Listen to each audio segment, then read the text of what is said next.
everybody. Welcome back to another Batman News Weekly. This is episode 160 in year 4, and today we are going to be talking about a lot of news that actually kind of just dropped before the podcast. We did have some rumors of Deathstroke rumors popping back up into the world. Superman confirmed for the DCEU, Henry Cavill, and this weird-ass event that Mark Waid is bringing to the DCE universe, plus a whole bunch of viewer questions. You guys went off this week, so we're going to dive into all that. But first, Clay, what the hell's going on with the Superman stuff?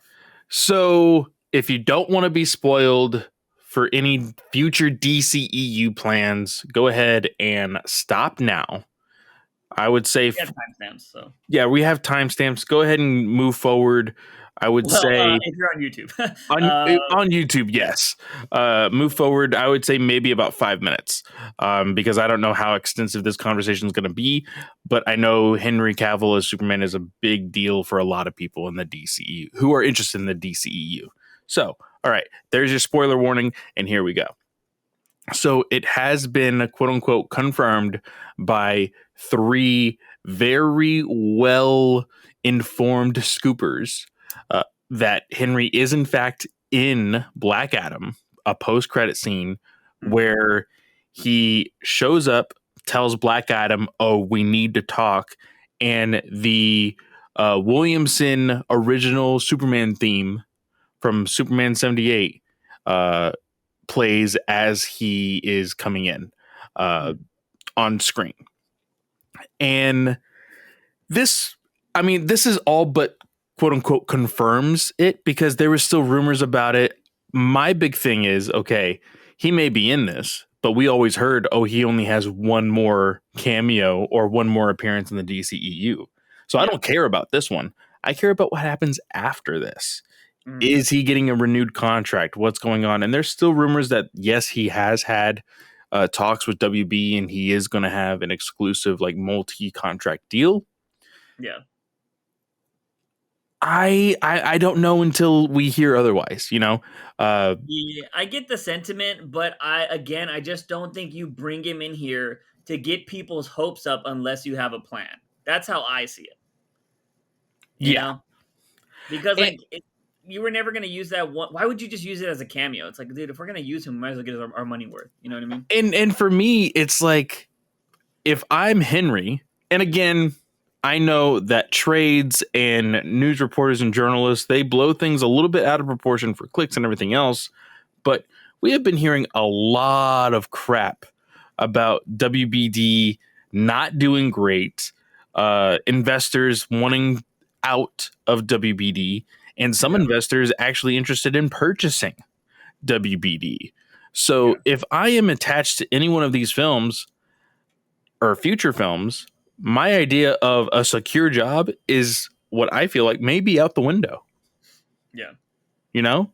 So if I'm Henry, am I going to sign on to a multi-picture deal knowing, hey, this could all just be thrown away at the sign of somebody purchasing WBD? Yeah. I think you can negotiate guarantees in a contract with something like that if it is a problem. You know what I mean? And the wording of that contract could be whoever owns this has to pay. You know what I mean? No matter whether it's sold or not. Yeah. I'm not a lawyer, or I'm not a fucking business attorney type guy, but I would assume that if somebody wanted you that bad, like I don't know, Clay, if you watch sports or you pay attention to it, but the Cleveland Browns were like, we don't give a fuck, we suck really bad, and we want a really good quarterback. So they took a quarterback that is really good, that was fucking covered in sexual assault allegations, and they gave him a full contract. His contract, no matter what, is fully guaranteed. Yeah, damn. He didn't want to go to Cleveland, but they were like, look, nobody wants to fucking come to Ohio. We understand it. But we will give you 100% of your contract guaranteed no matter what. It's not even confirmed if he's going to jail or not yet. Like, there's still some suits out there. He could spend time in jail, but his contract is guaranteed. So he gets that $200+ million no matter what. So you can make contracts like this. I think they're stupid. And like I know a lot of NFL owners were like, "You motherfuckers! You just gave this guy a guaranteed. Now every quarterback's going to want guaranteed money now." And so you can make those kind of contracts. They exist. A lot of people won't do them because they're like, "Well, what if your next movie fucking bombs? Like, and Yeah, we're guaranteed in it. It sucks." But if you want Henry back, like he could call that shot. So it's possible. true. But my thing also is when Disney bought Fox, like everybody's like, oh, all these actors still have contracts, they have to use them, so they have to wait until their contract is up in order for them to recast X-Men actors. That has been confirmed as not true. Yeah. So the same thing can go for Henry. Like any contract that is made under WBD can be null and void when somebody else purchases WBD. So Yeah. that's my thing. And I know that Zaslav says that he is not for sale, but he's not for sale because legally he can't put WBD up for sale until April 2024. Yeah. But it's 2 years and they have a bunch of big movies planned. So, I mean, we'll see what happens. I mean, it just takes those little bit of movies to pop off. And there's no telling what other stuff they're going to be doing. It's not like, I mean, I don't know if Discovery itself was a bad organization. I always thought like Discovery is doing great. Like, they got Shark Week and all that shit. Like Yeah. they're always popular in some ways. Discovery's never been, for me, I know like entertainment is a very broad word, but it's not something I ever looked at for like, trashy TV. I always thought Discovery was like educational. You know what I mean? True. So like I don't know. It's weird they were just the weirdest people to take over WB in my opinion. I was like, y'all don't do this kind of content. Y'all do like educational shit with sometimes it's a little salacious or whatever where they like make the shark shit way more dramatic or every once in a while. But if I'm pretty sure I think it's Discovery and not History Channel where they have like every year that like super amazing like planet documentary that comes out that is like gorgeous and like I think it it's in like is. 12K. You Yeah. know what I mean? And it's like, how the fuck did you even get this on camera? You know what I mean? Like that kind Yeah. of bullshit. Like that's what I think of. That and Dirty Jobs. So like Yeah. that's what I know Discovery for. So yeah, it's just a really weird thing, and I think it's gonna be when the first movie is a success, you're gonna hear all these people shut up. If Black Adam is just like flat out a success, like, and I would consider Black Adam a success if it crosses $700 million. Like, I should say an overwhelming success, in my opinion, is if it crosses $700 million. Yeah. And with this rumor of Cavill, like, because all it takes is people staying for that after credit scene, right, and be like, Superman's back. Like, that's what's gonna happen on Twitter, right? Yeah. Because it's happening right now, but people are like, I'll believe it when I see it. And that scene's gonna leak immediately. Well, it's weird because Mexico's premiere has already happened. Currently, I think The Rock is on his way to Toronto's premiere for Black Adam. He's going all over the globe, and then ending in Los Angeles for the I U.S. hate that we're last. We're always last. It's so weird, but I think that you will see the clip before the movie comes out, and I do believe that. Oh shit! What was I going to say? Well, we secured our tickets, so we will be watching the movie. But see, everybody's talking about how like Superman's back, but we heard rumors that there was a possibility of Ben Affleck showing up also. So yeah, I mean, I think the rumor was they were together. Yeah. I don't know about that. I mean, we'll see. I mean, we already know he's going to be in the next two films. Yeah. So I'm curious. It would be really weird if all of these new films are getting these brand new cameos, but Shazam gets nothing. Well, there has been like hard evidence rumors that Wonder Woman is going to be showing up. Yeah. And not just for a small thing, but apparently she has a huge action scene in the movie also. Oh, yeah. Which it should. I mean, I don't think all the movies should have the Trinity in them, but if they're not doing anything right now, they're not going to have their own solo movies, then bring them in. Yeah. Especially for these films that are not necessarily the biggest. I still think Shazam got fucked. Personally. Oh, yeah, they didn't have really a great place that year to put it. Yeah. and it was way too late to attempt to move it, especially when Marvel was like, "Hey, we're going to release the film 2 weeks early." Yeah. Immediately after like things had solidified with both Captain Marvel and with Shazam in the Yeah. sense of where they were placed in that year. So yeah, Yeah. it really just sucked for them. Yeah, really, it fucking sucked because what ended up happening? What gave Captain Marvel that resurgence? Like, what happened that it was So just was it so Infinity War?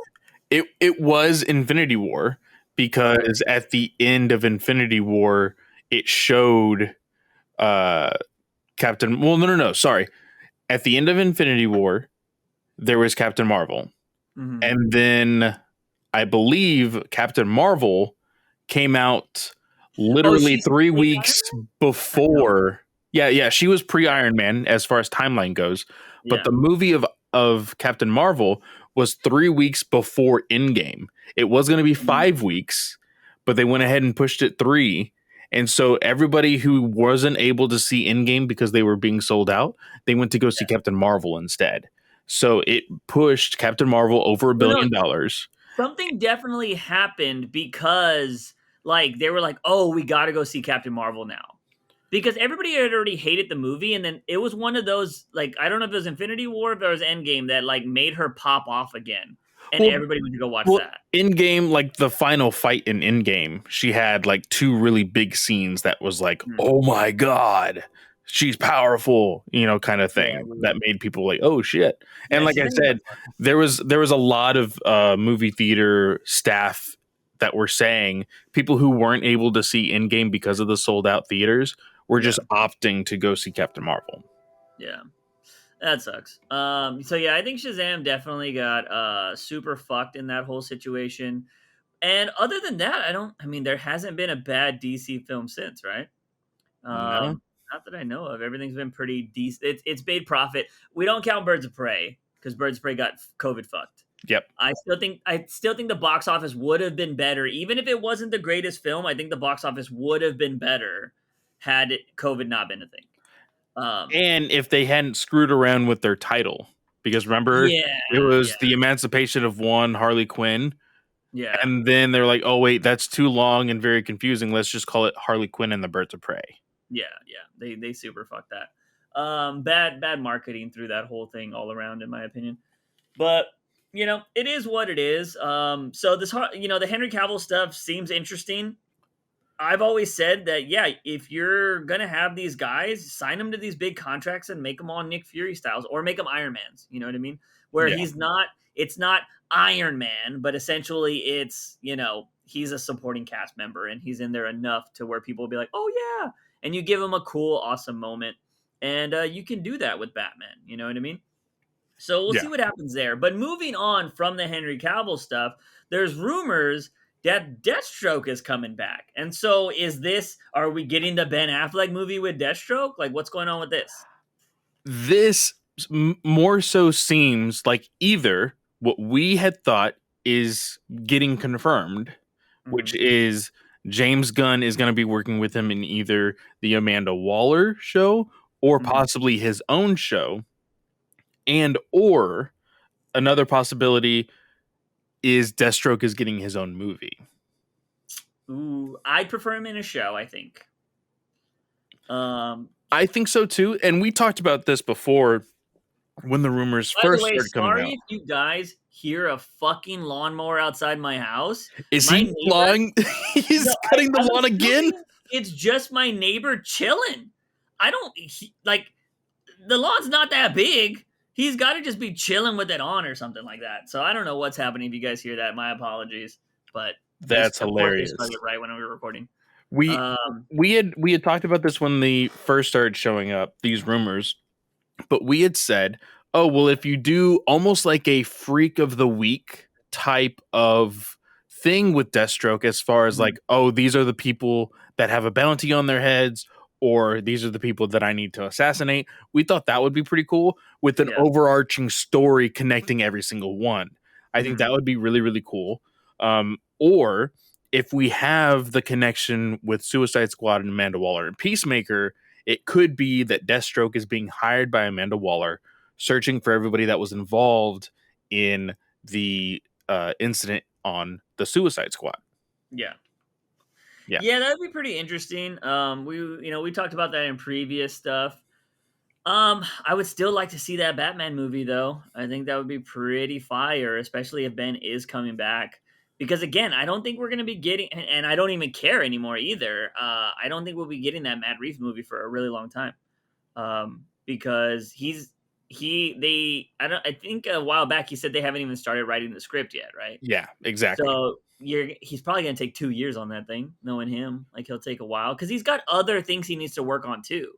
You know what I mean? It's not like I'm automatically back into the Batman because he has a Yeah. production studio, and I'm Yeah. pretty sure he's had like other shows or things he needs to work on. So I don't think we're getting the Batman anytime soon. And so I should say the Batman too. So if Ben Affleck wanted to come in here and make that fucking film, I'm fucking down. Like even if he wanted to do a series, like he could be the Batman series. You know what I mean? Yeah. Like, imagine how big that would be.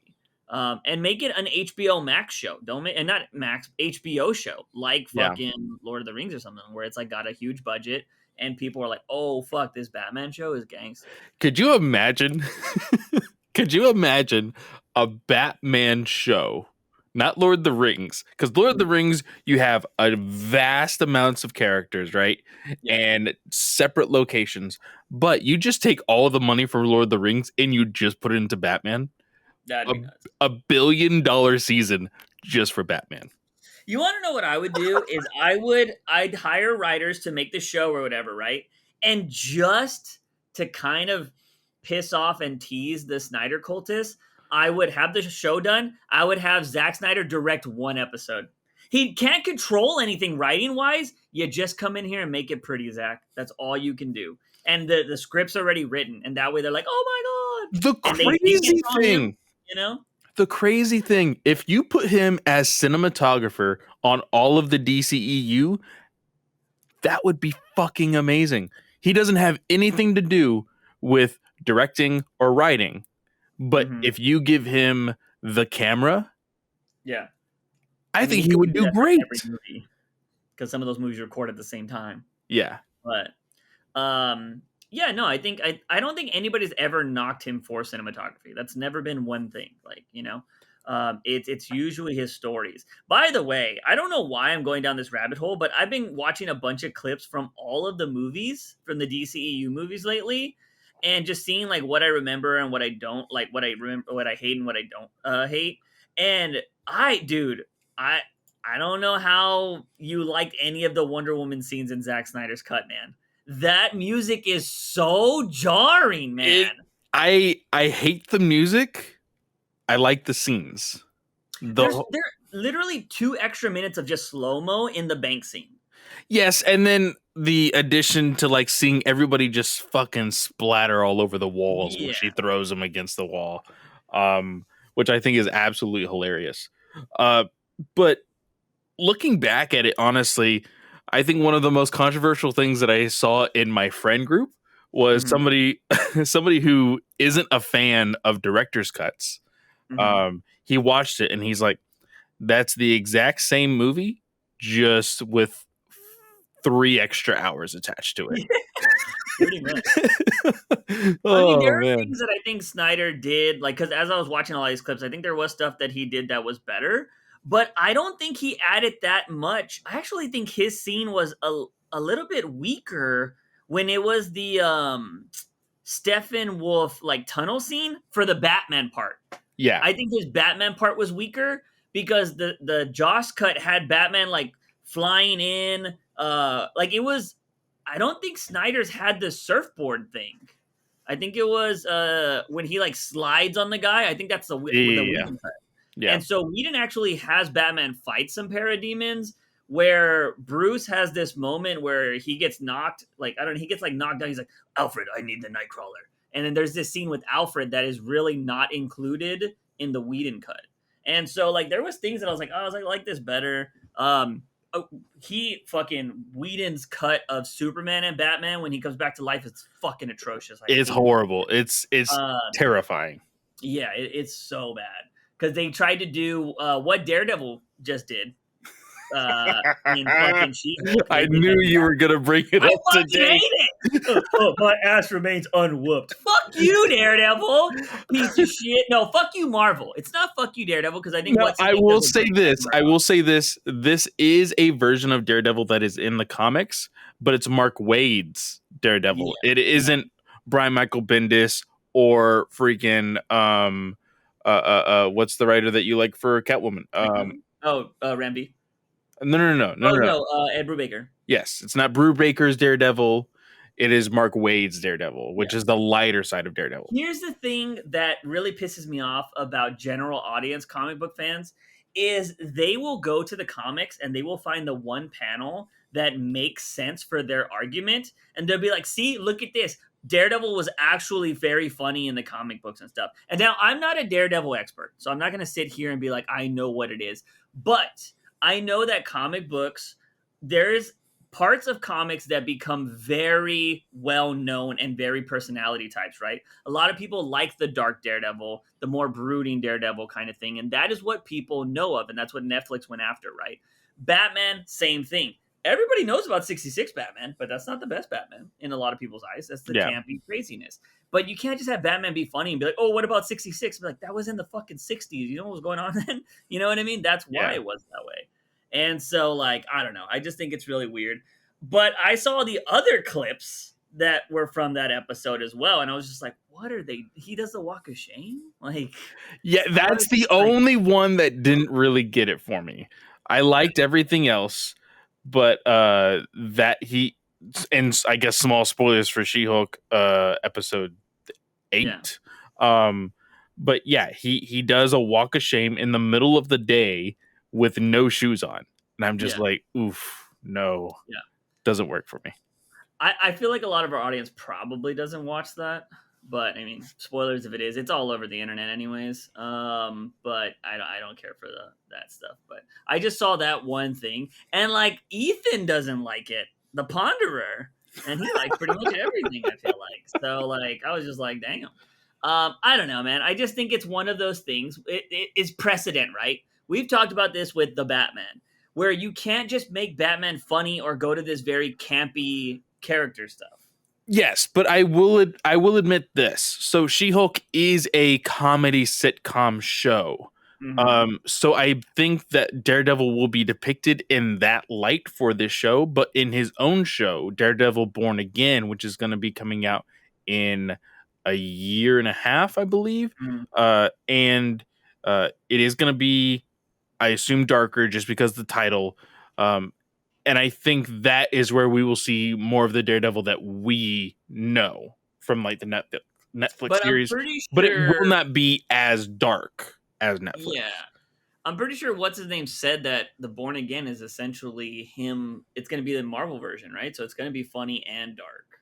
Yes, Is what they're going to do. I'm just not a fan of him. I just don't think like the precedent of Netflix was set, right? Like, do they talk about why he's different, why his suit is different? You know what I mean? So Is this a Is this a different universe? this is a different universe from the Netflix series. Charlie did say that in an interview. Charlie Cox, he did say like this is a brand new Daredevil. This is a brand new me. Like this isn't a continuation. This isn't a season 4 of the Netflix show. Like he said that already. And this is my issue, and I've said it a million times. You can't if you don't do it in the show, if you don't do it in the universe, it doesn't count. You can't just come out and say like it's something new. You have to explain it. And I understand that Marvel or Kevin Feige doesn't want to do that. He's like, I didn't really have control of that. I'm just going to bring them in and we're going to do whatever. I just think it's dumb. Like those are, I mean, I don't know if those won any awards, but they were fucking fantastic. Like that's what was carrying Netflix for a while. Well, that was actually the era where Netflix was just producing bangers. Like that's all they did. And Daredevil was one of those shows that people that weren't even into comics were watching, you know? Yeah. So I just don't think you can wipe that away. And this is what I mean by when, like, if you just bring in comic campy Mr. Freeze into the Batman 2, it doesn't work because you already set a tone that is very, very serious and very realistic. And it's kind of like the Matt Murdock stuff. I saw somebody saying, like, they used a joke that Matt Murdock used in the Netflix series, and they're like, "See, Daredevil's always been funny." I'm like, "That's Matt Murdock. That's not Daredevil. Those are two Yeah. different people." You don't see Batman walking around with a bunch of ladies on his arms. You know what I mean? Like, "Oh, see, Batman's always been a playboy." I'm like, "No, Bruce is the playboy. Batman is the dark and brooding guy." Like, there's a fucking difference. You guys need to learn that.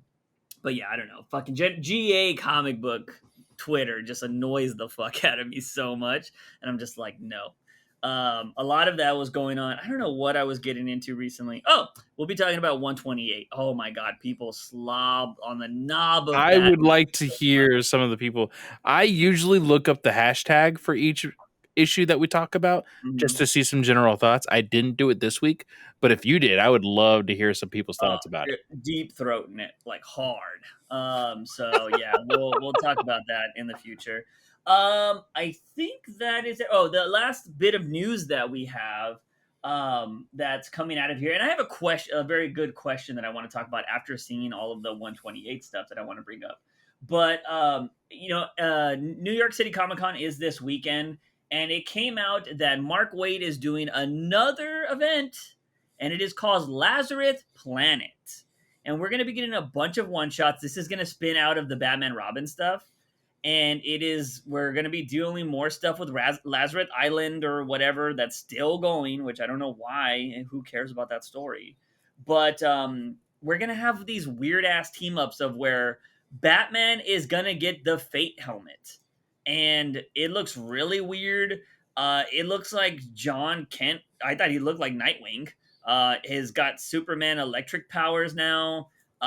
Martian Manhunter is Doomsday. Like, I don't know what is going to be happening on these events, but just from the titles of these one shots, they're going to be called Lazarus Planet Assault on Krypton, Lazarus Planet We Once Were Gods, Lazarus Planet Legends Reborn, Lazarus Planet Next Evolution, Lazarus Planet Dark Fate, and Lazarus Planet Omega. And these are all going to come out in January and February. And this is just the next big DC event, which I don't care. So there is some precedence for the John Kent stuff. Drew, if you are listening, of course you're listening, back me up on this. I don't know the exact details, and I know that you can back me up. So in the 90s, in order to change some things up with characters, make them more interesting and whatnot, there was something in particular that happened to Superman. I can't remember. Drew, help us out. Where Superman split it into two different entities, and it was blue energy and red energy. So exactly how John Kent looks in that picture, it was Superman, and then there was a red one, and there was two different entities. This was reintroduced in, I believe, New 52 and in Rebirth, due to the fact that the Superman pre-Flashpoint was still alive during New 52, and the two Supermen were basically defined as the blue energy and the red energy, and eventually during the story called Superman Reborn, they collided and became one entity. Yes. That was the one of them dated Wonder Woman, right? And one of them dated Lois. Yes. Yeah. That whole thing was weird. Yeah. Like, I wasn't even reading the book, but just like keeping an eye distance on it. I'm like, what the fuck is happening over there? And that was when they reintroduced Minixel Spitlick, and the whole Mr. Oz thing and all of that stuff was going on. So John, whatever happened to him in this whole Lazarus Planet story thing, looks like he either is being split into two different entities, or he is just having the blue energy. So what if it were to come out that that's never the real John, and we get the kid version the back? kid version is red, is the red energy. Yeah. Oh Just, shit! that portal just threw it off because they should bring the kid back, man. Like, I don't understand this fucking. Like, I'd be so pissed as a father if my kid just jumped up like 7 years or whatever and be like, "Bitch, what?" You know what I mean? Like, I don't know. That'd be so weird. I still think that's just such a weird thing that happened in the comic books, and they've just been running with it. Um, but with Mark Waid around here, you could probably just like he did with Alfred, just have him show up and be like, "Oh, look, there's the kid again." No Jesus, no. explanation. Just like, "Oh, there he is. He's back." Lazarus energy or whatever they fucking go with. So yeah, that is the new event that is going to be happening, ladies and gentlemen. So definitely get on that if you want to read it in January. It sounds pretty lame to me, in my opinion. But let's go over to YouTube because man, we got a bunch of comments on the last video. Which I want to say, man, I don't know if I jinx the YouTube version or not. But since I said we were doing really well on YouTube, we haven't crossed 100 views in the last two podcasts. I'm like, God what the fuck? damn. Come on, guys, come on, guys. But we were doing pretty well back in the day. But now it is what it is. But let's go over to first we have Alexis Barrera. What do you guys think of the Harley Quinn show? What other DC characters do you think deserve their own HBO Max animated series of this proportion? I haven't finished the show, so I can't tell you my opinion on it. But I've always said Wonder Woman deserves her own animated show because I think it would be fantastic. Well, when it says animated series of this proportion, you know how and again, it may just be because it's Harley Quinn, but adult like series. Do you still I'd think it go would with be Wonder Woman? Okay. Okay. Fuck it. I mean, if it's gonna be an exact copy of Harley Quinn,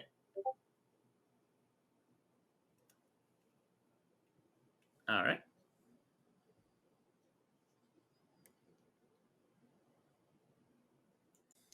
Technical difficulties as always, which is really random. But I will say, if it's going to be exactly like the Harley Quinn show, they're already doing Kite Man, so that would have been the natural person to spin off of. They're already planning on that. I think that's still in the works. I was gonna say, do you think it's actually gonna happen now that a lot of things got canceled? I don't know. I could see it working still. But no, I mean, I think Wonder Woman should just have her own animated show, period.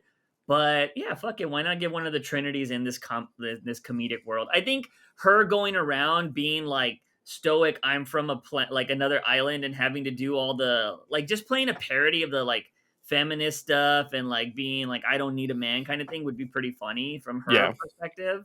And you could have a bunch of guys trying to save her, and she just shows them up and fucking just makes it funny instead of it being very ugh, this is fucking down my face. You know what I mean? Yeah. Because I think that kind of stuff, when you do it satirically, works really well. So I have two entries into this. So one, I think it was called Powerless. I can't remember the show. The Bendis show. Was it a Bendis show? He made Powerless, yeah.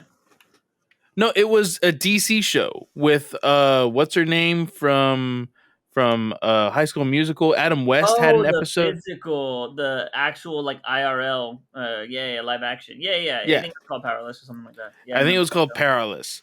I would make that animation and go with it because I think that would work very, very well. You would have Alan Tudyk again showing up to do the character that he was. I believe he was the second cousin of Bruce Wayne or something, and he's the one who ran that division. I have never seen the show, so I apologize if I'm wrong. It was interesting. I covered it for a couple episodes just because they had Batman hints and shit in it.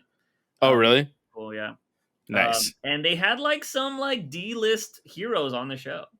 Nice. So it was pretty cool.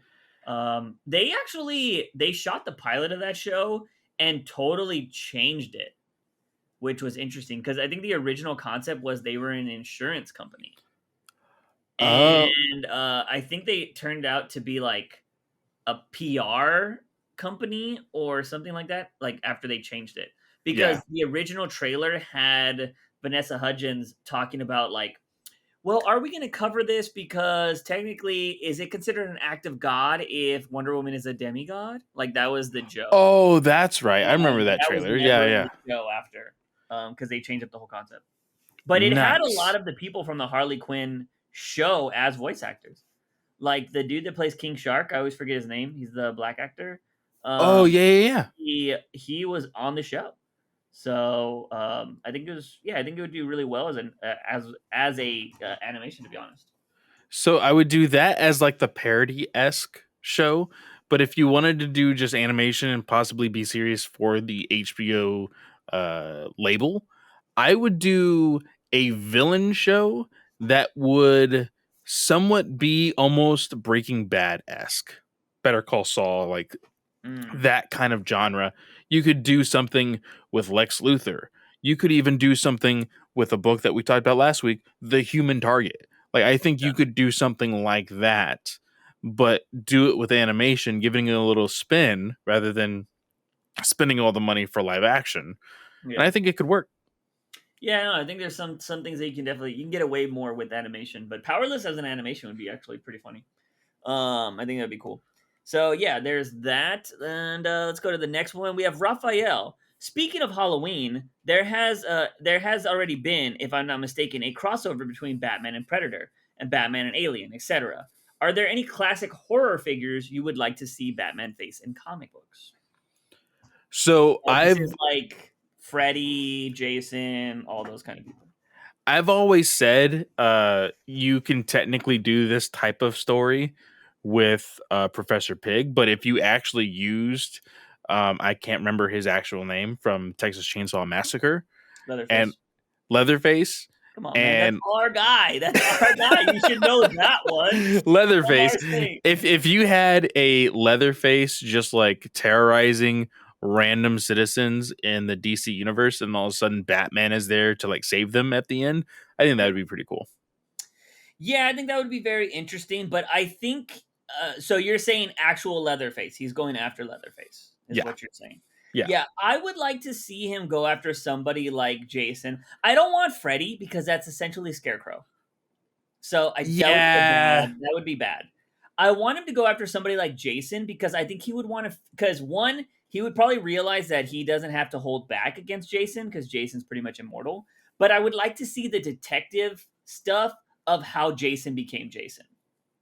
I would like to see that, you know, Ooh, because yeah. he'd The be like, "How does this guy backstory. not die?" You know, and maybe it could be you could kind of make it around maybe there's this camp outside of Gotham that people are starting to disappear in, and it could be like, they could just it could be, what is it, Camp Placid or Camp, that's the fucking alligator movie.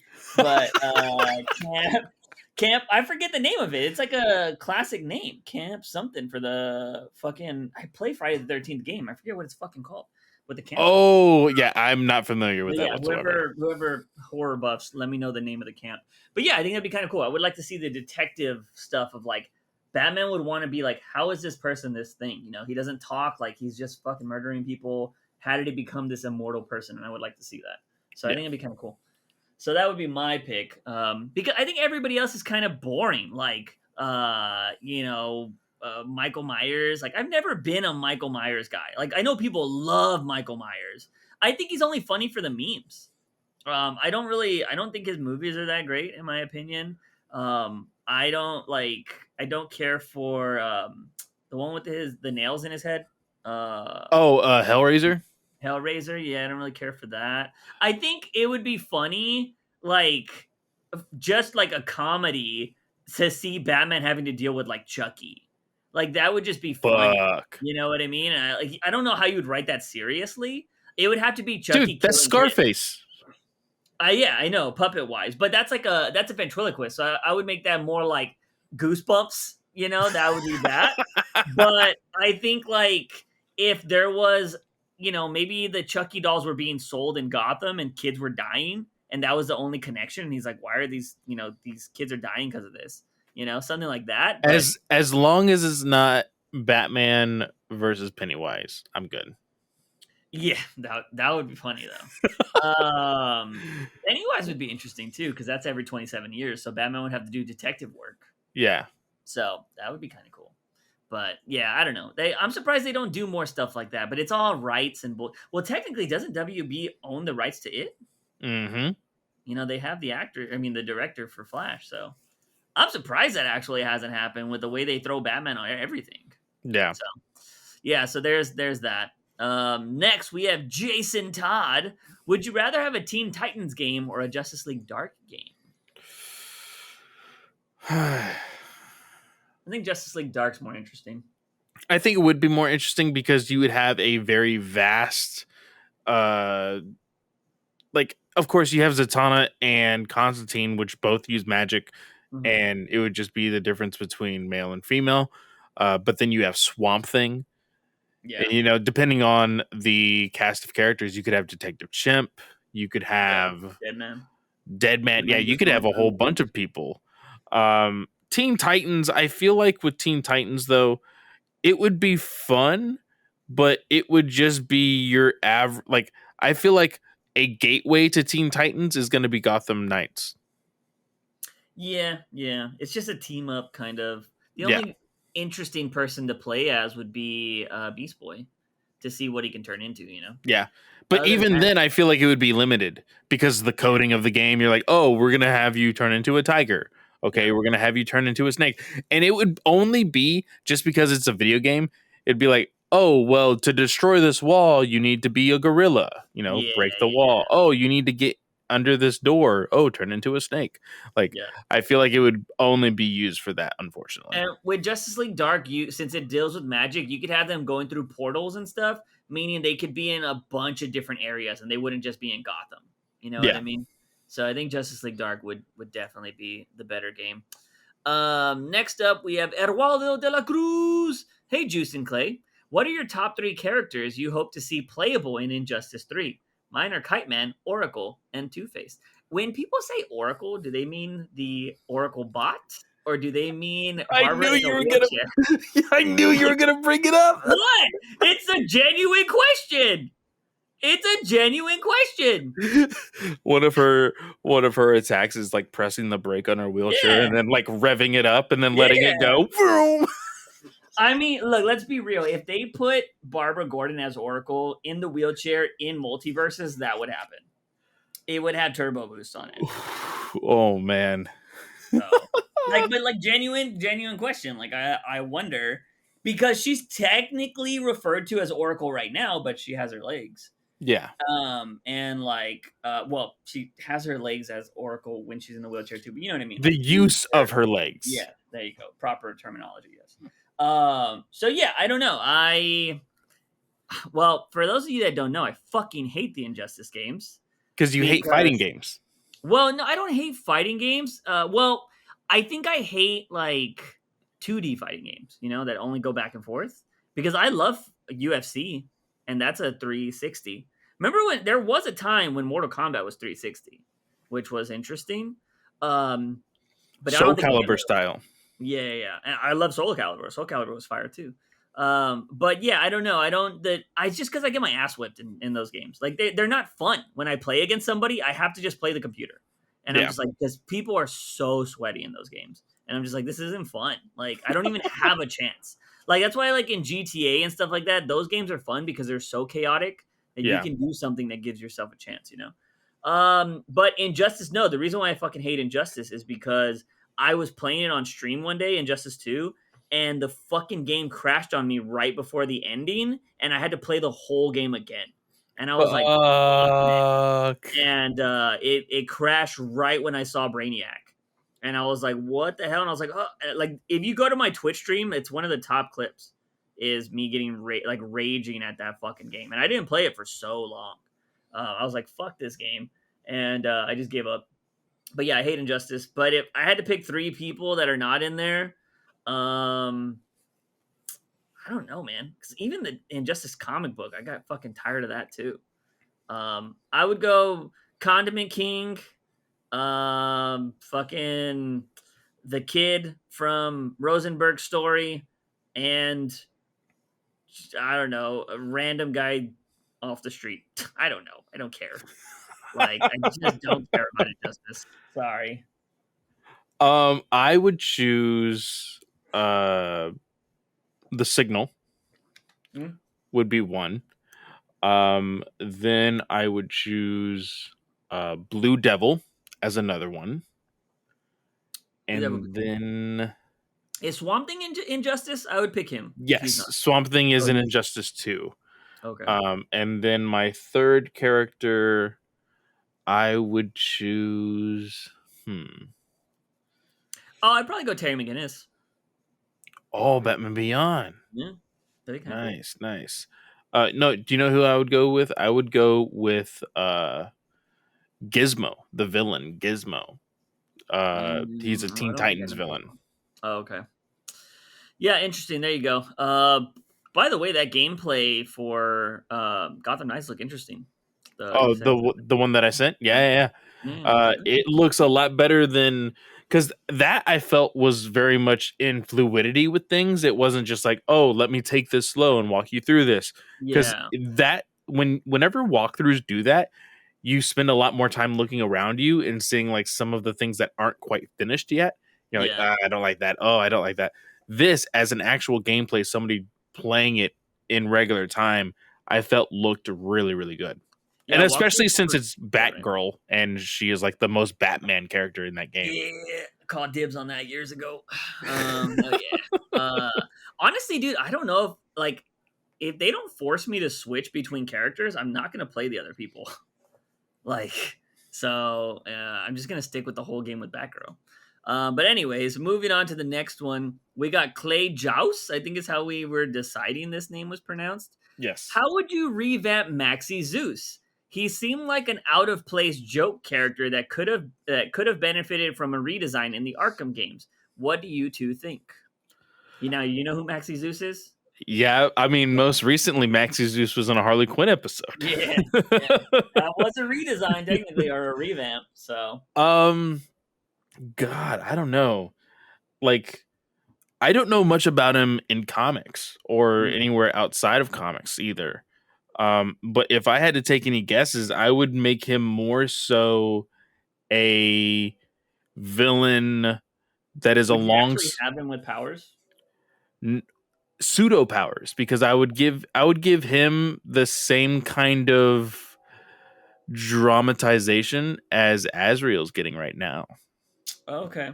and make him an Azrael villain Yeah. and not a Batman villain. Interesting. Yeah, I think Maxi Zeus could definitely benefit from being somebody else's villain than being Batman's, because it's so hard to break into that Batman realm of being a good villain, you know. He will always be a D-list villain in the Batman world. Um but yeah, I don't know. So I've actually wanted to fuck around and write a Maxi Zeus story. Like nothing crazy, but like maybe like a short story, because yeah, I like, it's kind of the king approach where you take a character that's not well known and you try to revamp it, right? And it's not because like I want to. I think it's just a challenge. Like, can you take a character that has been, let's say, not in the limelight or ever been popular, and make them interesting? Like, I think that I like that challenge of writing. You know what I mean?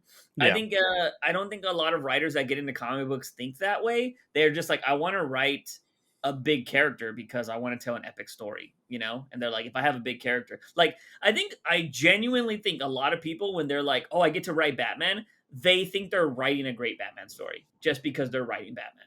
And hmm I'm just like, no, you're not, dude. Like, you think you are because you're writing Batman, but I don't know. I think a lot of people fail in that aspect. Um, but yeah, I don't know. I would try to make him serious, but I would have to really think about it for sure. But yeah, I don't think I would give him powers though. I would definitely make him think he works better as somebody that thinks he's a god and when he's not a god. yeah. But yeah, you would definitely have to take out the joke elements.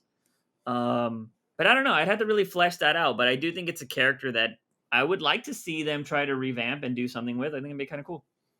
So, yeah, yeah. What else do we got? We got Nathan I don't know how to pronounce that. Caballero? I can't say that word. I always fuck it up. How would the Injustice storyline be if it was Batman that snapped instead of Superman? Would it be better, and why? Isn't that Dark Multiverse? Either Dark Multiverse or Tower of Babel. Yeah, yeah. So You I know, mean, we kind of got it. I mean, just look at all the things that happen in Dark Multiverse. That's exactly what would happen if Batman that was. is true. Like, if Batman were to snap, he would be the Batman who laughs, Yeah, and we've kind of seen that before. yeah. But the only What? the only the only difference in that is we didn't really get a full team in conflict with that. We just got, Yeah. scary, menacing Batman ruling this other planet. Yeah. So, well, I mean, technically, in part 2, we had everybody against the Batman who laughs. That's So, true. I think that's kind of what it would be. But yeah, I think we've seen it before, and I don't know if it would necessarily be better. I don't think you can, Injustice was good for what it was. I don't think you can really top it, in my opinion. You'd have to do something completely different, like the Game of Thrones version they're doing right now, Yeah. to make it better. So, yeah, I don't think you could just switch it up and it would be better. And the final question we have on YouTube comes from Monkray. What WWE wrestler do you think could pull off superhero role like Batista and John Cena? My pick would be Brock Lesnar for Bizarro. This one's kind of hard. Man. I like how he didn't mention The Rock. So say Well, The Rock can't pull off a superhero. I mean, we technically haven't seen it yet, so we can't Yeah. judge it or whatever. I want to say that either oh man, I want to say Rey Mysterio. Could be who? I don't know, just like a silent character, He's or terrible as a fucking actor, to be honest. yes, that's what I'm saying, Yeah. or Chris Jericho. Chris Jericho's great on the mic. But we're talking about who would Chris Jericho be? That's the thing. Oh shit, was Chris Jericho in the Flash? In the show? Yeah. I don't think so. That would be really weird. I don't think Chris Jericho's dove into acting before. Has he? I don't think he's been in a show or anything like that. I mean, Brock Lesnar for Bizarro would be funny. I mean, he's definitely got the build for it. To be honest, I think like if you were to get the Undertaker to play like some kind of wizard, I think that could work really well. So some kind of like dark magician type thing, I think the Undertaker would be really well in that role. So I would go with that because he's just tall and like he can do the beard and the long hair really well. Very stoic and shit. So oh man, wait, does it say here? Um, So Bill Goldberg was in the Flash apparently. oh yeah, I heard about that. Kevin Nash was Santa Claus in Elf, I think, or in one of those Christmas movies. Kevin Nash was one of the tall Santa Clauses. There's a movie where the main character fights a bunch of Santa Clauses, and Kevin Nash was a really tall Santa Claus. Yeah. So, but yeah, Macho Man was a villain in Spider-Man. He was a Bonesaw. You got 3 minutes. Yeah. Macho Man's classic, man. He's great. I think that was the final question. So, yeah, I would go with Undertaker. Oh, I don't know what we have in the Discord. Discord, let me check it out real quick. I don't think we have a lot, but it says here, Young ask, how do you feel if Jason Momoa had a shaved head haircut for Aquaman 3? Because I think they'd make him wear a wig. Yeah, I think he would wear a wig also. I think his tattoo is fucking wicked, though. You see him get like traditional freaking tapped instead of like a gun. Mm-mm. Yeah, they did like a traditional what's his ethnicity? Like Samoan tattoo. Oh, like, nice. Yeah. That was freaking wicked, and it was right on his freaking skull and stuff. It was crazy. Oh, really? Yeah. He has a tattoo where he shaved the sides of his head, and he has a tattoo, and he has the video or pictures on his Instagram. It's wild. Yeah, it's so crazy. You can imagine just one bad hit of that needle. You know what I mean? But yeah, that's pretty crazy. Yeah, I think you know the way they make people look awesome in movies, like his new haircut would be fine. You know, I like think it would, 'cause he still because has long hair, right? yeah, he It's just still cropped. has like the mohawk look, and it's Yeah, really long. yeah. It's just he basically has my haircut, just sexier and awesome because And I have the same shit. because you also look at the new Namor for Wakanda Forever in Black Mhm. Panther. They uh, took his roots as far as ethnicity. They changed it a little bit more into Aztec, Yeah. uh, but I mean, and they made him look the way he does in the movie. So I think they would be a little bit more open. Because for me, if I wanted traditional Aquaman, I always have the comics, right? Mhm. I can always read those in the comics. Jason Momoa was a mix of two different things. Yeah. Of course, his heritage along with the comic book accuracy of his costume. Yeah. And they both work together and it looks great. But I think that if he was cast as Aquaman today and he wanted to keep that hairstyle, I think they would make it work. Yeah. Or the problem too is he also has tattoos, and I think they're like, man, we're gonna be dealing with water. We don't want to cover up those tattoos, so we're just gonna make it part of the character. Yeah. You know what I mean? And I think that's what they did. And you have to make do with what you got. So, yeah, I don't have a problem with it. So, Yeah. And then one last question from the Ponderer. He says, all right, mine is, which Batman villain that equals his fighting skills would you like to see in the big screen so that we can have a badass action scene with that villain? Kind of like a CGI trailer of Batman versus Deathstroke from Arkham Origins. Deathstroke. Like, you just said it right there, right? Yeah. Um, I mean, Deathstroke. I mean, he hasn't been on the big screen. We haven't seen him fight Batman on the big screen or the small screen. So, I mean, the only thing that you could say kind of is what we're seeing in the Sword of Azrael and like the badassery from him. But I think we're a while from seeing Azrael on screen. yeah, I don't think we'll see.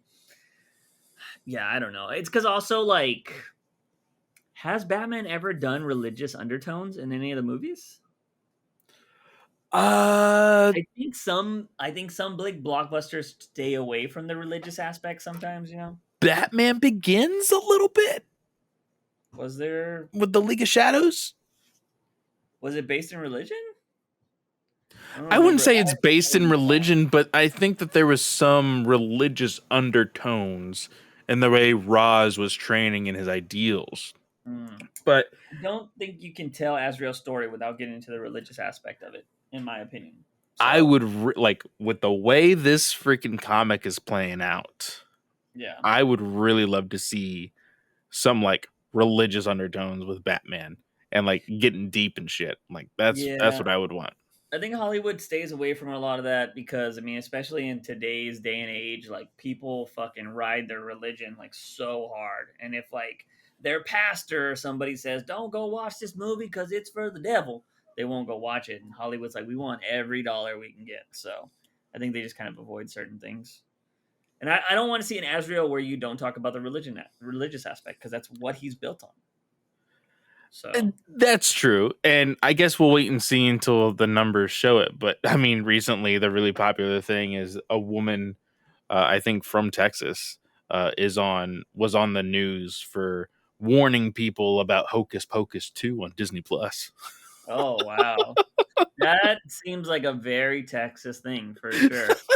So that and getting shot just walking outside your house or something like that. So very Texasy things. Man, dude, did you see that video of that cop that lit up that kid in the parking lot of McDonald's? Jesus, dude. That video was crazy. I was like, bruh, dude, that kid. First of all, I didn't know it was a McDonald's. I just saw the yellow wrapper and I was like, oh, he's at Whataburger. He got a cheeseburger.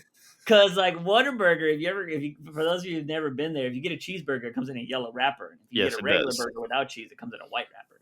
Yeah. And so I just see the kid gets like this cop's like, get out of your car. And the kid's like, huh? Like he has the burger in hand. And like you could tell the kid was young and he freaks out. So he like I would also speed away from somebody that opened up my fucking door. Like, you Yeah. know what I mean? Like, he's like, oh, he gets away, and the cop just starts fucking lighting him up with bullets.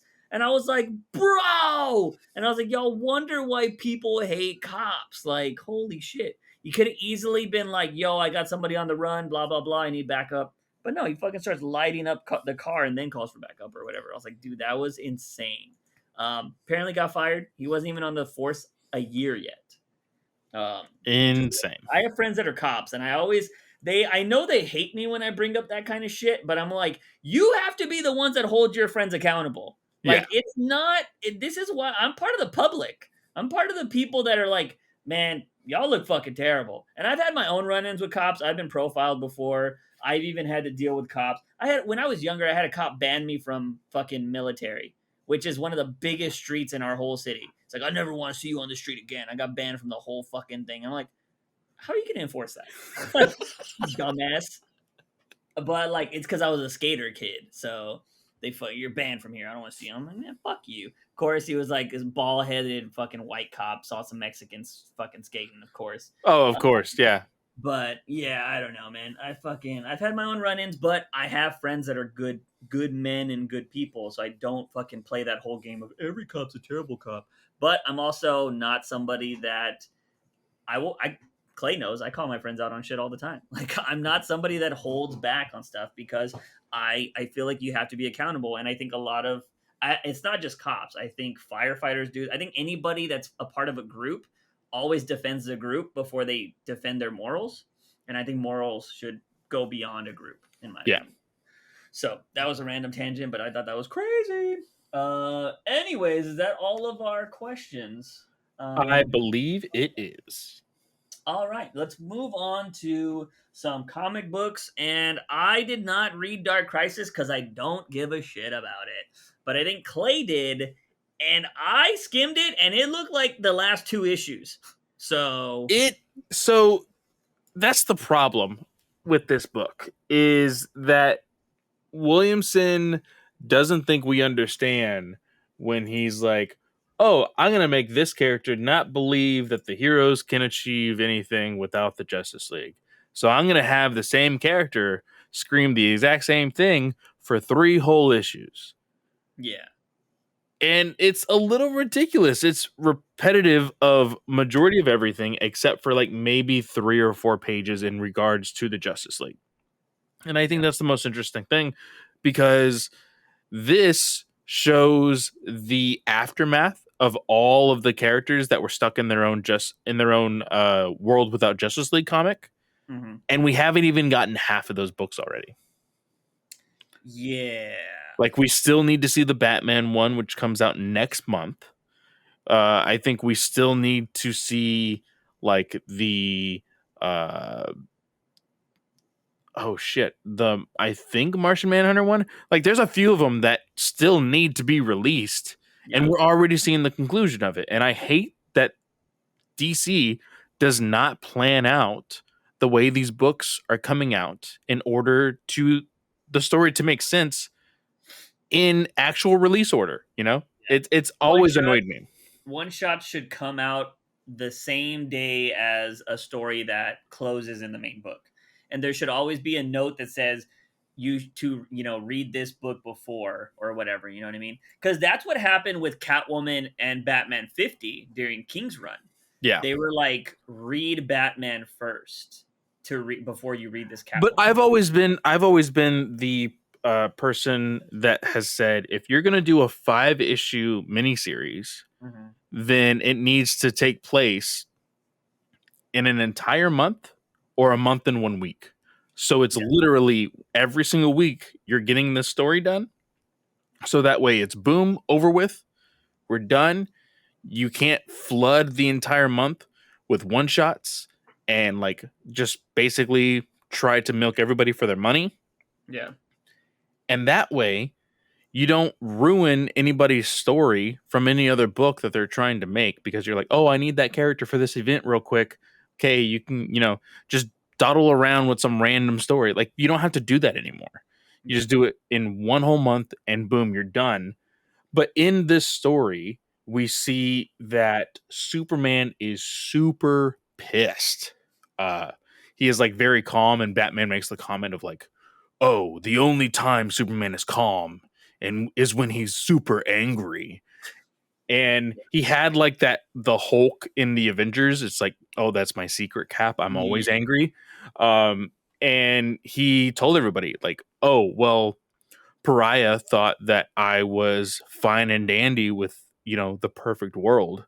And the thing is, I'm not. Like, I need my real family." Yeah. And so he became lucid in this dream world and basically became Dr. Manhattan. Yeah. I saw that. He had like a galaxy body, and I was like, okay. Yeah. But other than that, nothing really happened. At the very end, we see like the Titans are confronted by Black Adam again. He's like, Yeah. "You're not the Justice League," and Nightwing was like, "We never were. We're Titans." And Yeah. like they run out to fight Deathstroke. Every final page of every Dark Crisis has ended with a big ensemble cast. Yeah, And I'm just like, and that's why I'm like, dude, this is reminding me of, remember when I used to go on your old podcast and I read Superman and then I didn't read Superman for 6 weeks and I was like, didn't this just happen though? This is no, that. it was for 6 months, not 6 weeks. Oh It yeah, was six whatever. Like, months. so I was like, it's the same shit. You know what I mean?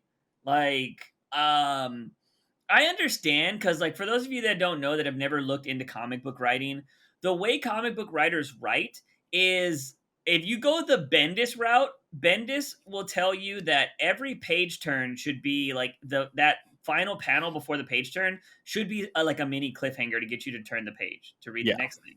And a lot of writers kind of live by that. Some people will tell you they do it by panel, and I'm like, that's just bad. Like, if you're trying to make every panel like super exciting to be like, I have to read the next panel, like that's just really weird. Also, don't think you can do that structure wise unless it's very like 8 panel grids or 9 panel grids. But this When one you is like, go for it. I just realized when you said the Bendis way, I literally just went like to the last 4 pages and went to the last panel. They all end in either a question, a Mhm. dot dot dot, or like an exclamation point to put emphasis on the next page and or panel. Yep. Mhm. That is I ridiculous. I have studied a lot of writing and I've studied a lot of comic book writers. I have this thing that I love to do because I was doing it before I even wanted to be a comic book writer. I would study scripts, like script. Because here's the thing: this is the one thing I'll tell you. And if you're a YouTube creator, YouTubers will tell you steal from other YouTubers and then make it your own, right? So what I would do is I would steal scripts from online, like the Terminator 2 script or whatever, right? And be like, page by page, I'd be like, all right, what happens on the first page? What happens on the second page? What happens on the third page? And I would be like, if I was writing my own story, what would be my equivalent to the first page of the Terminator script? You know, what would be my equivalent to the second page of the Terminator script?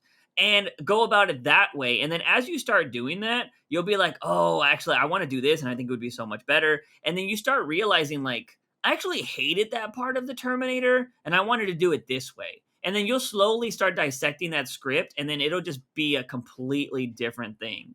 And so I suggest doing that. Your script should never look like something that you're using as inspiration, because then you're just plagiarizing at that point. But I do think it can be a base, and you need to, it can be your canvas, and then you have to put the work of art onto it. It's a good thing, especially if you're trying to get into writing. Definitely do something like that. I've always mentioned, and I just did this the other. I literally went back all the way to August because we have the archive of all the books. I was trying to find that fucking book that had what's his name that was doing Mikhail Janin, where he did that 2-story Batman book with some other writer, and I was like, what the fuck happened in that story? Because I've told myself I want to do a 2, 4, 8, 12, 24 page like story, and so I want to do like I want to write a Batman story that's 2 pages, and I was like, how would I do that? Like, how many panels were in those fucking 2 pages? And luckily with Janin's art style, it looked really awesome, but there was about, I think one page had like 12 panels on it or something because of the way he drew it. And Yeah. I was just all like, oh, okay, that's how you tell the story. And I'm more of the school of thought where I like to let the images tell my story. And that's, certain really good writers allow that to happen. And but you have to be very descriptive, and that's where the writing still comes in. You're like, this panel has to look like this, or this has to have this happening. That's what I've studied in a lot of scripts too. But yeah, it seems like with Williamson, he's the school of thought of like, as long as it looks cool, that means it's cool, and it's not necessarily good writing. And I think that's happening with a lot of writers right now. As I've been saying it with Zdarsky, I think he's being carried by the fucking art and the shit that's happening in the book. He still needs to write what happens in the book, so that's him writing it. Unless he kind of takes the King approach, where King is like, I write something, but I let the artist do a lot of the work because they're also somebody that's creative and they want to do some shit. You know, we collaborate, which that's kind of the feel I would want to have, because I think I've worked with a bunch of people before, and when you try to control people, they don't give you their best work. And if you're collaborative, they will give you 110%. And so I'd rather be like that. I'm like, oh, you're going to draw me the best fucking looking Batman fight ever because you want to have Batman, you know, kick somebody in the dick or something? Like, fool, let's try to write that in there somehow or whatever, you know? Like, you got to be collaborative. There's some things that you're like, no, we can't do that. Batman can't kill. I know you want to draw that. Can't do that, you know? So, like, it's all about those kind of work. So I just think it blows my mind. I'm pretty sure the last 3 books have all ended on massive collages of characters. Yeah. And so I'm just like, this feels the same. And so I don't care about Dark Crisis. And apparently this is a huge event, and it's going to get even bigger in December or something like that. And I'm just like, I don't care. Because then it's going to branch into this Lazarus world or planet crap. And I'm just like, I don't care. Like, it's really hard for me to get a grasp at like what DC is wanting to do with its entire universe, because it keeps doing these crisis and like universe altering events. Yeah. And then nothing comes from it. It's just like, oh, we just had a universe changing event. It needs to have another one immediately after, so it changes it right back. It's like, what are you doing? Like, what's going on? You know, man, I just want some aliens to come to Earth and the Justice League has to fight them. That's all I want. I don't need this fucking, we got to go to 50 dimensions to have this epic battle. Like, bro, I just need to have my heroes defend the Earth. Like, what happened to that? You know what I mean? And I want something like that to happen. Or, you know what? Give me a civil war, but like actual continuity. You know? True, yeah. You know, what would cause the Justice League to split? Like, tell me that story.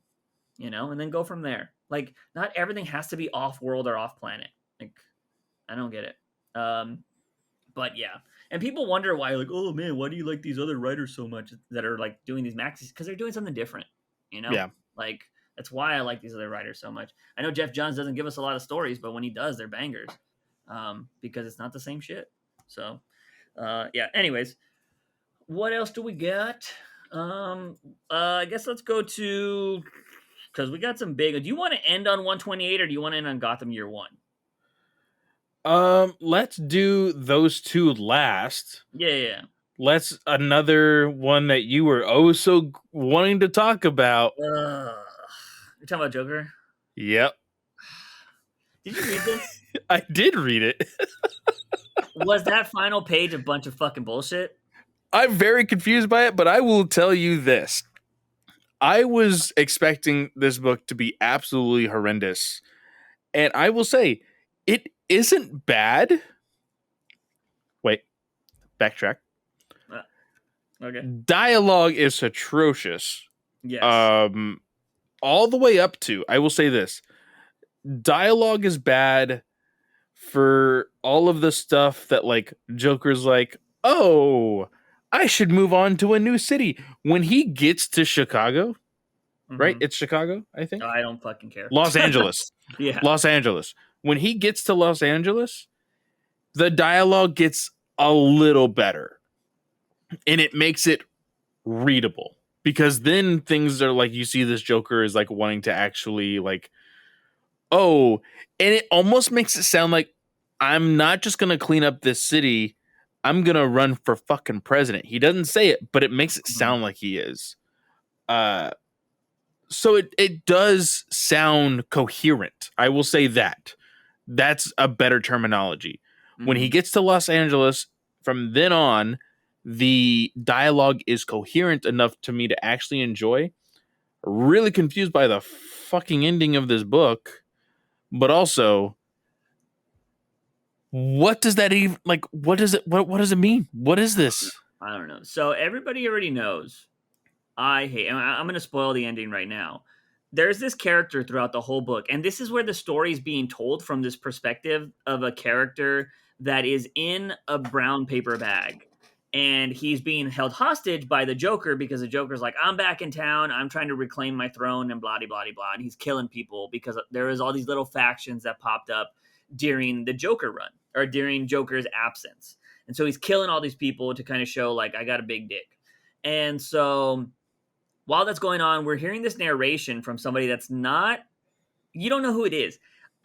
At first I was like, is this Bruce? Is Bruce in like an underground, like kind I of, thought it was Bruce at first, yeah. but the dialogue was way too weird for me. Yeah, the dialogue was horrible. And I was like, okay, so maybe it's not. Then he gets shot in the head, and I'm like, not Bruce, because he just died. And then what ends up happening is they're burying the bodies, and this person lives. He got shot in the head, and he lives. Granted, we've had this argument on the podcast before about getting shot in the Yes, head. we have. So I'm Which not gonna made say, me like, I said it to myself. I was like, bullshit. And then I remembered the conversation we had live on the podcast. yeah. I was like, okay, well, never mind. Yeah, so like I'm not gonna be here and like that's impossible because I've defended it. So I'm just like, okay, comic booky. And so this guy gets up, and I don't remember if he fights the people that were trying to bury him or if they just like run away. No, he knocks out one, and we don't see what happens to the other. Yeah. And then we're seeing this Joker talk on TV and do all this crap. And then this guy who got shot is in the bathroom kind of cleaning himself up and after we hear the announcement from the other Joker talking about cleaning up the city or doing whatever. It's revealed that the guy that got shot and was left for dead was also Joker. And I'm just like, everybody knows on this podcast, I fucking hate the idea of 3 Jokers. Like, Jeff Johns wrote it in a way that I was like, I don't know if these are like real or not. We were waiting for it. And then again, I still like the story the way it was written. I still don't like the idea of 3 Jokers. I think, and I would if I could write it, I would retcon that easily because I think there's a really good, easy way to retcon this. Mhm. But I'll save that for my own shit. But I don't like, if I was ever going to talk shit about Jeff Johns, it's that fucking ending to that Justice League book is the idea of 3 Jokers. It's the one thing I fucking hate the most because general audience loves it. They love the idea of 3 Jokers. And I'm like, why? It doesn't make the Joker look any better. It makes him look worse. And like, I like the idea of Joker being one guy. That means every fucking crazy thing he's done has been done by one guy, and that's fucking crazy. But now you're telling me it's 3 different guys? That diminishes the character of the Joker, in my opinion. And like, I like the idea of one guy having multiple different origins because nobody knows where he comes from. But you're like, oh no, there's 3 different guys. They all have one solidified origin. Like, that's fucking garbage. Like, even Scott Snyder, like, added to the origin of him not knowing, like, if this was Joker or not. Like, he did a really good thing when it came to the Red Hood gang. And so I've always loved that. I hate these people that try to put their stamp on Joker because they're all obsessed with Alan Moore and they think, oh, Alan Moore did something that nobody could ever do with the Joker. I want to do something. So they try to give him a fucking name or they try to change his origin and it never fucking works. So I don't know if that's what Rosenberg is doing here and he's just trying to revive this 3 Joker story, but I don't fucking care. I don't care. I'm already fed up with Joker and now you're giving me another one. And now this story is just going to fucking play out where this new Joker is going to go after this other Joker and we're going to find out who the real Joker is. And again, the Joker that's like going to clean up the city is Tynan's Joker. Yeah, because he has the 2 different color eyes. Yeah. And so who the fuck is this other Joker that can survive getting shot in the head? I feel like I haven't seen it yet, but I feel like if I were to look it up right now, there's going to be a lot of screenshots of this final page and people just fucking going crazy over it. Mm-hmm, probably. Yeah, I don't know. There's 3 Jokers is canon. Yeah. Cameron Monaghan's coming back from Gotham to be in the comic books. Like, fucking, that's how it was. That was what really killed the show of Gotham is when they tried to play that 3 Jokers fucking thing. I was like, oh my fucking God. Hated it. Fucking hated it. That's probably the worst thing Jeff Johns has ever done. I'm gonna throw that out there on Front Street. Because yeah, I that's probably definitely the one thing that if everybody's like, oh yeah, what do you hate about Jeff Johns? That he invented the three Joker narrative. I hate it. I fuck this book. I love Rosenberg. Rosenberg does some great fucking shit. But out of all the things he could do, why this? Why this story? So I just looked it up on Twitter. So here we go. Ready? The Joker, the man who stopped laughing, was actually really solid. I quite liked it. I am very interested to see where it goes. My biggest positive is how well Rosenberg captured Joker's unique voice. Another person, the Joker, the man who stopped laughing, #1, was so good. I like the idea of Joker saying screw you to Gotham and expanding his terror around the country. I'm really enjoying what DC has been doing with the character during the past couple of years, especially in his own series. That person's never read a Joker book before. Nothing is clear yet. I'm betting that the Joker in the black suit is the real Joker. Firstly, because it was he who stopped laughing. Secondly, because I believe that he would never give up Gotham. But it could be a trick. The author wants us to think so. So I got to say this for anybody that's so great about this. One of those comments said that he's expanding out of Gotham. Joker exists to spite Batman. Yes. Why would he go to a city where Batman's not going to be unless there was ties to Batman that he could fuck around with? So first of all, stupid ass comment. Can confirm that the Joker, the man who stopped laughing, #1, is one of the most refreshing Joker stories I've read in a long time. Okay. 2, you want to know who told a story and wrote a story about Joker not fucking laughing first? Tom King, you fucking assholes. Yeah, oh, we hate Tom King. Tom King doesn't do anything refreshing. Fuck you. Tom King wrote it first. Oh my god. Fucking read comic books, okay? And here's the thing. Because I know Drew's like, Juice, you need to read more comic books. And it's fair. I need to read more books that are not Batman. You got me there. But when it comes to Batman, I'm fucking pretty knowledgeable. And so, yeah, I fuck that, dude. This is not a refreshing book. It's nothing new. And we're going to talk about Zdarsky here in a little bit. But Zdarsky's backup book is essentially this too. Oh, yeah. Yeah.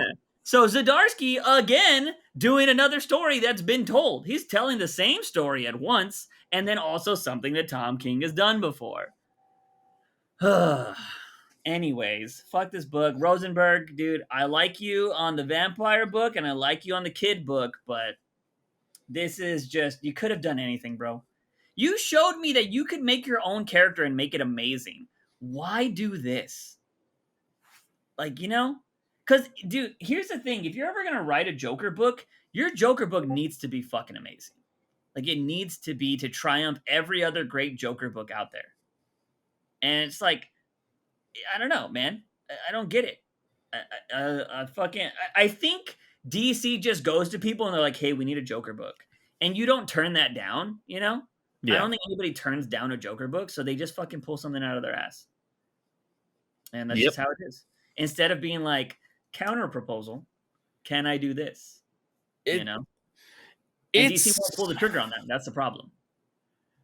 And here's the problem that I have with everybody wanting a Joker book. The whole point of the Joker, like you said, is to terrorize Gotham, to terrorize Batman. And I think getting to know his character more ruins the character and what he can do to fuck up Batman's life. Yeah. Yeah, for sure. I don't mind, like, I don't think Joker needs to be as crazy as somebody like Dr. Manhattan. Like, I don't think he needs to be used that sparingly. I would love for them to kill off the Joker and again, like, let him not be used for like 2.5 to 5 years. You said this 2 years ago. Mm-hmm. It may have been last year, but 2 years ago, I believe you said that just like Disney, DC should have a vault. Yeah. Where every once in a while, You just put a character that has been mentioned way too many damn times and used way too much, and put him in a vault for a couple years, for several years, and make it I to think where 5 is fine. I think 5 is a good number Yeah. because You can test it with 2.5. Let's go Yeah. 2.5 years without Joker. I would be A-okay with that. Yeah. Because 2.5 years, if COVID taught me anything, 2.5 years goes by fast. Too fucking fast. Yeah. Like crazy. We need to get rid of the Joker, man. Something we didn't talk about on the podcast, but it was like a big thing this week. That guy that's gonna play Joker in the Batman wanted to be the Riddler. Oh yeah, Barry Keoghan or whatever. He got cast because of what he sent in as the Riddler. Well, apparently he has a YouTube channel where he puts all of his audition tapes on. Oh. And that audition tape was already something that was already made. Mm-hmm. And so that's the thing that kind of ticked me off. It's like he didn't do anything new for Reeves. He's just like, oh, this is something Batman-esque, villain-esque. I'll just send it to him. And hopefully it gets his attention. Well, I'm more upset with Reeves that he would just go off of that instead of having him read something for the Joker. Yeah. You know? I just think Pennywise would have been a better Joker. Yeah. Yeah, and he could do that weird thing with his eye, like actually, like the Joker doing some weird shit like that, and he also has that weird fucking smile that he can do. Like he does that himself. Like he does the smile, and having a Joker doing that would be crazy. I don't know why. I don't know why they picked that kid. I don't understand it, but I don't even know if he's a kid. I don't know how old he is, but I feel like everybody nowadays is a kid. Like when I watch sports, those are grown ass fucking men. Grown ass men that could destroy me in one punch. They're like fucking 8 feet tall, muscles like Hercules, and they're all younger than I am. And I'm like, how? I was like, that just doesn't seem like that should be a real thing. When I watch sports nowadays, I'm like, how are these fucking Goliaths of people children? Like, it doesn't make sense to me. Anyways, let's move on to Azrael, a book that's actually been good. Or I should say a series that's actually been good.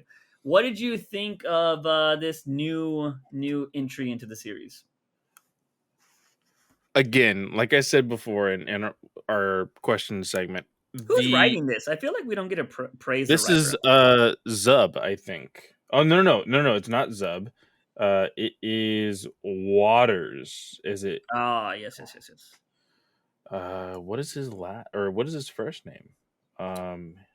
Waters, and it's spelled Watters. Yeah. Yeah, I don't know. I don't know where the. It'd probably be the final page. No, it's not on the final page. I just. Looked. Oh well, damn. Well, Waters. Well, they usually do. I don't know if they did the credits in a fancy way this time around. Oh, here we go. It is Dan Waters. Ah, there you go. Yeah. So Dan Waters, what he's been doing in putting the religious undertones in this series, especially with the cult that of Saint Dumas that Azrael is a part of, it works so well. Yeah. With the different ways that Azrael and John Paul Valley think. I think that works really, really well. Mm-hmm. And then even putting in the supernatural element of the ghost of Saint Dumas talking to Azrael also. Yeah. Like a either a devil or an angel over his shoulder type thing. That was cool. I think that works really, really well. And then again, playing with the religious undertones in naming this new creature, this new villain, Satan, is terrifying, What I loved about this, because if you're a spiritual person and you believe in God or you don't believe in God, I think this is an interesting way to play with it. There are hieroglyphics on the wall in this book that have two new gods fighting each other. Yes. I thought that was really cool because, a lot of people, everybody has their own theories of how the Bible was created or whatever, right? Like it's just stories passed down and people have fantasized them or, what is the word? Exaggerated them over time. And David versus Goliath, could have easily been a real story. It's just a small person versus a big person, and Yeah. like they over exaggerated it, right? I like to think of. I always like to steal the idea of Pirates of the Caribbean. Like the code is just guidelines. I feel like that's how the Bible is. It's just guidelines. It's just stories told, Yeah. to make you believe or whatever. But back in the day, seeing something like hieroglyphics or whatever could have been what made people spiritual or whatever. Yeah. I mean, we live in a world where people fucking speak to rocks nowadays. Like, oh my god, this rock, it has so much fucking energy, and I believe it just like when Saturn aligns, like like, we have fucking people that believe astrology is real. So it is whatever. If you believe in that kind of shit, fucking go for it. But I don't think a Capricorn and a so and so automatically means it's perfect matrimony, because people are just complicated. But I thought that was cool. I was like, oh man, is the whole religious aspect on Earth maybe built from the new gods traveling to Earth at one point? Like that's kind of Yeah, cool. I thought that was really, really cool. The new gods in question is, of course, Orion, and I can't It's his remember. brother, right? It's But technically his brother. yeah, So, of course, Orion is actually Darkseid's actual son, yeah, and then the other is the new god's uh, child, and they swapped. yeah, Um, but the fact that like they were the ones that granted uh, the mother boxes to Saint Dumas and shit, like yeah, that was really, really cool. It just plays off the mythos of the DC universe, and I thought that was really, really clever. Um, and again, it doesn't like hold your hand through everything, yeah, but it has you in Azrael's perspective, connecting the dots until mhm, eventually Azrael's like, "Oh fuck! Like you created this thing. Like oh shit, he's still here. He's still alive. What the hell?" yeah, Um, and I just love the design. I love how fucking anime this book is, dude. yeah. The one thing I really loved about this book is what felt really real about it, or I should say relatable, was the idea of Azrael just showed up in a small town. He got Doctor Who'd, how the TARDIS just sends the doctor in where he Yeah. needs to be, not where he wants to be. And Azrael shows up in the small town and he finds out that people have been going missing. And he's like, there's something going on in that mountain. They're like, yes, the brave men always go to the mountain thinking that they're strong enough to, trek it and come back from it. That's when he finds the Satan character. And this Satan character has been taking the body parts from these humans that trek this mountain and is using them to stay alive, because he's waiting for God's orders or whatever the terminology was put in the book. And I thought that was really cool because as Latinos, we have our own mythos that come from certain things, right? Like if you lived in our city, you've probably heard the tale of the Donkey Lady Bridge. Or, Yeah. you've heard like shit like that, the chupacabra, right? Like people have heard these tales and everybody kind of makes them, oh yeah, I've seen it. I've seen the chupacabra. I have my own story about it. And like I enjoy that kind of stuff. Whether you want to believe it or not, that's fair. But I think they're entertaining and they're folklore, right? Like there's a lot of cities, like there's a city I think up north in America, I forget where, it's like a small town city, and they believe in a creature called Mothman, and he is like this big moth creature that has been seen like throughout the city. They have a statue of him, like that's how popular it is. And so hearing this story of people being like, yeah, there's a monster in the mountains, like I think that's like real folklore, and then to have it turn out to be something I think was really cool, Yeah. because it's one of those things. Like, you ever see the movie The Village? I don't know if you ever saw that movie, M. Yes. Night Yes, I Shyamalan. did. Yeah. So that whole video, spoiler alert, if you guys haven't seen this in 20 years or whenever it came out, the whole idea is people built up this narrative. They're like, if you leave into the woods, you will die because there's Yeah. monsters out there. And you find out later on that they're not. They're played by the people, but it's to scare the children to never go into the woods.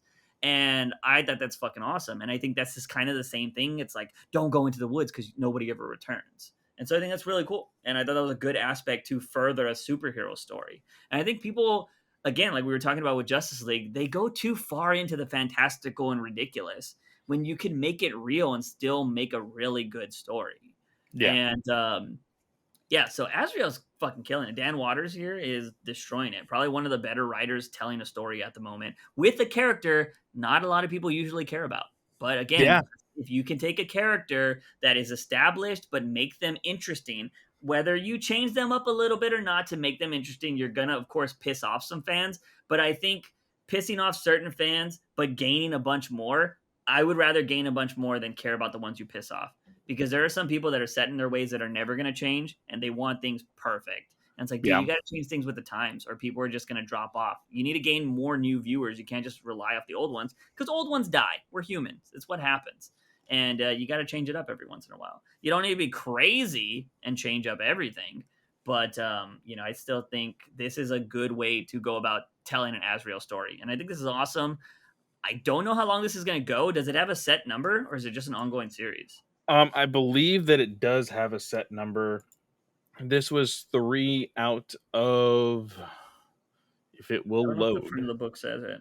3 out of 6. Yeah. So yeah, we got 3 more issues of this. Definitely something I would buy in hardcover if it gets it, because this first 3 issues have been bangers. I would assume they would include that one shot in it as well. Hopefully, if they. Oh do yeah, yeah, I think so. So that'll be it. But yeah, let's go on to our next book, which we're not going to close out with the Tom King book. We're going to close out with 128 because I think 128 is a little bit more polarizing and there's a lot more to talk about. With King's book, I just want to give my perspective really quickly.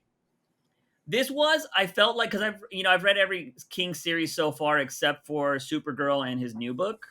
And I felt like this was one of those series that was like the slow burn for King. Like, he has some series that start off kind of slow, but then it's those last like 5 pages where you're just like, oh, this is where the story's really going to start. And that's what I felt like when I was reading this book. It was interesting to kind of like, so I'm assuming we're 2 generations ahead of his parents. So like, because they're talking about Helena. So that would have to be Thomas Wayne's mother at least. No, it's not Helena. Her name is Constance. No. That's the mother.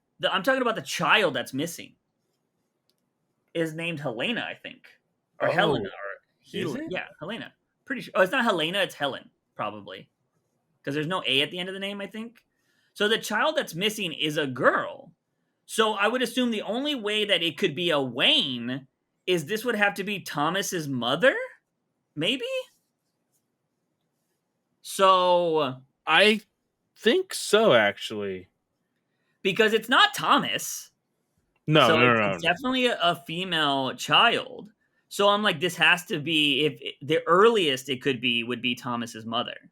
So this is his great grandparents. Helen, yeah. I do think it is Thomas's mother who has been captured.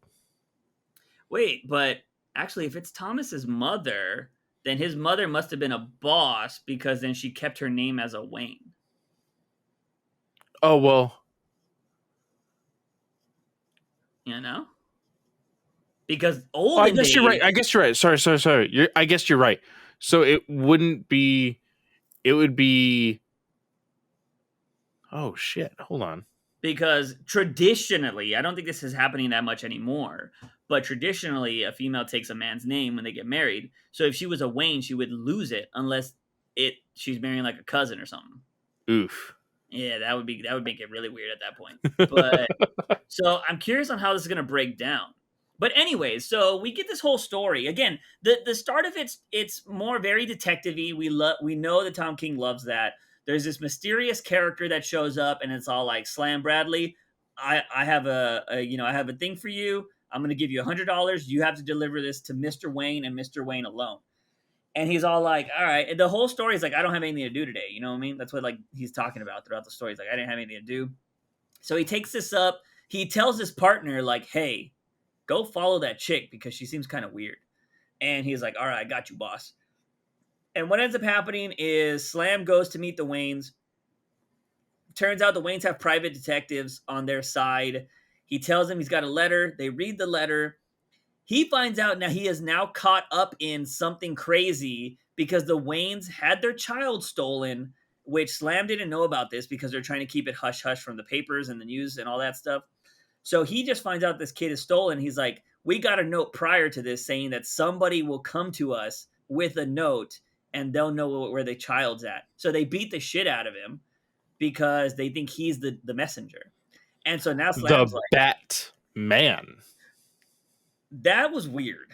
And I I want to don't know, like it. yeah, I don't know how they're going to explain that because, yeah, Tom King's going to really need to do something very interesting with that because I don't know how, that was just weird. So, anyways, there's that portion, right? And so Slam doesn't give up that he doesn't know who gave him the message, but he told his partner to investigate this chick and to take a gun. This was really great because I don't know, do you know what Chekhov's gun is? Yes. So I love when old movies do this. They show you something at the start of the movie and it's called Chekhov's gun because at the end of it, that item should be used in some way. Yeah. And so that's what happens here. We find out, we see the gun. They literally show the gun in a panel. And he's like, take the gun with you because you don't know what's going to happen. And he's like, all right, cool, boss.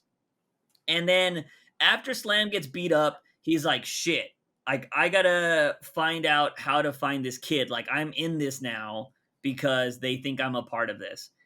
Then he gets a call, if I'm not mistaken. And they're like, yo, you need to come down to so-and-so place. Like, it's urgent. He goes down to this area, find out that his detective partner is dead. Like, he's in some dump, some kids found him, and he's dead. And he's been killed with Slam Bradley's gun. And so now the detectives that are there are like, so Slam, where you been? He can't say anything. He's like, oh, so you were gone all day. Yeah. Nothing to do.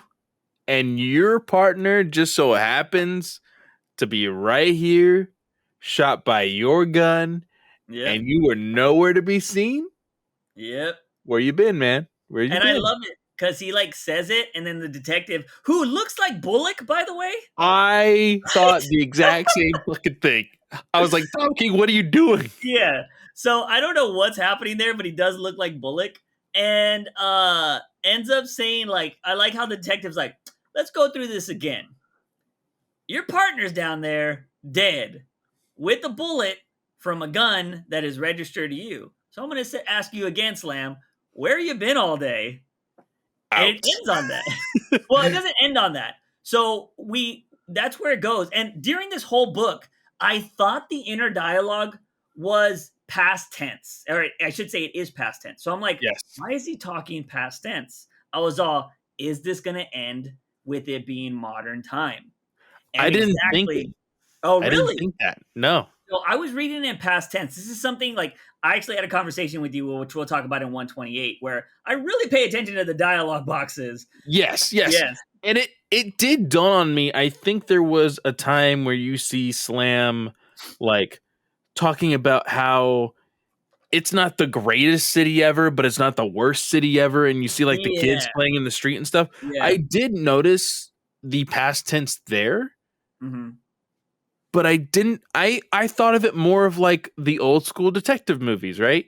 It's just the narrator. The narrator is just something that you learn in film school. The narrator is somebody that you don't trust. You never trust the narrator. So I didn't think about what the past tense could mean. Yeah. So when the last page came, I kind of had like this, like, I don't know if I like that.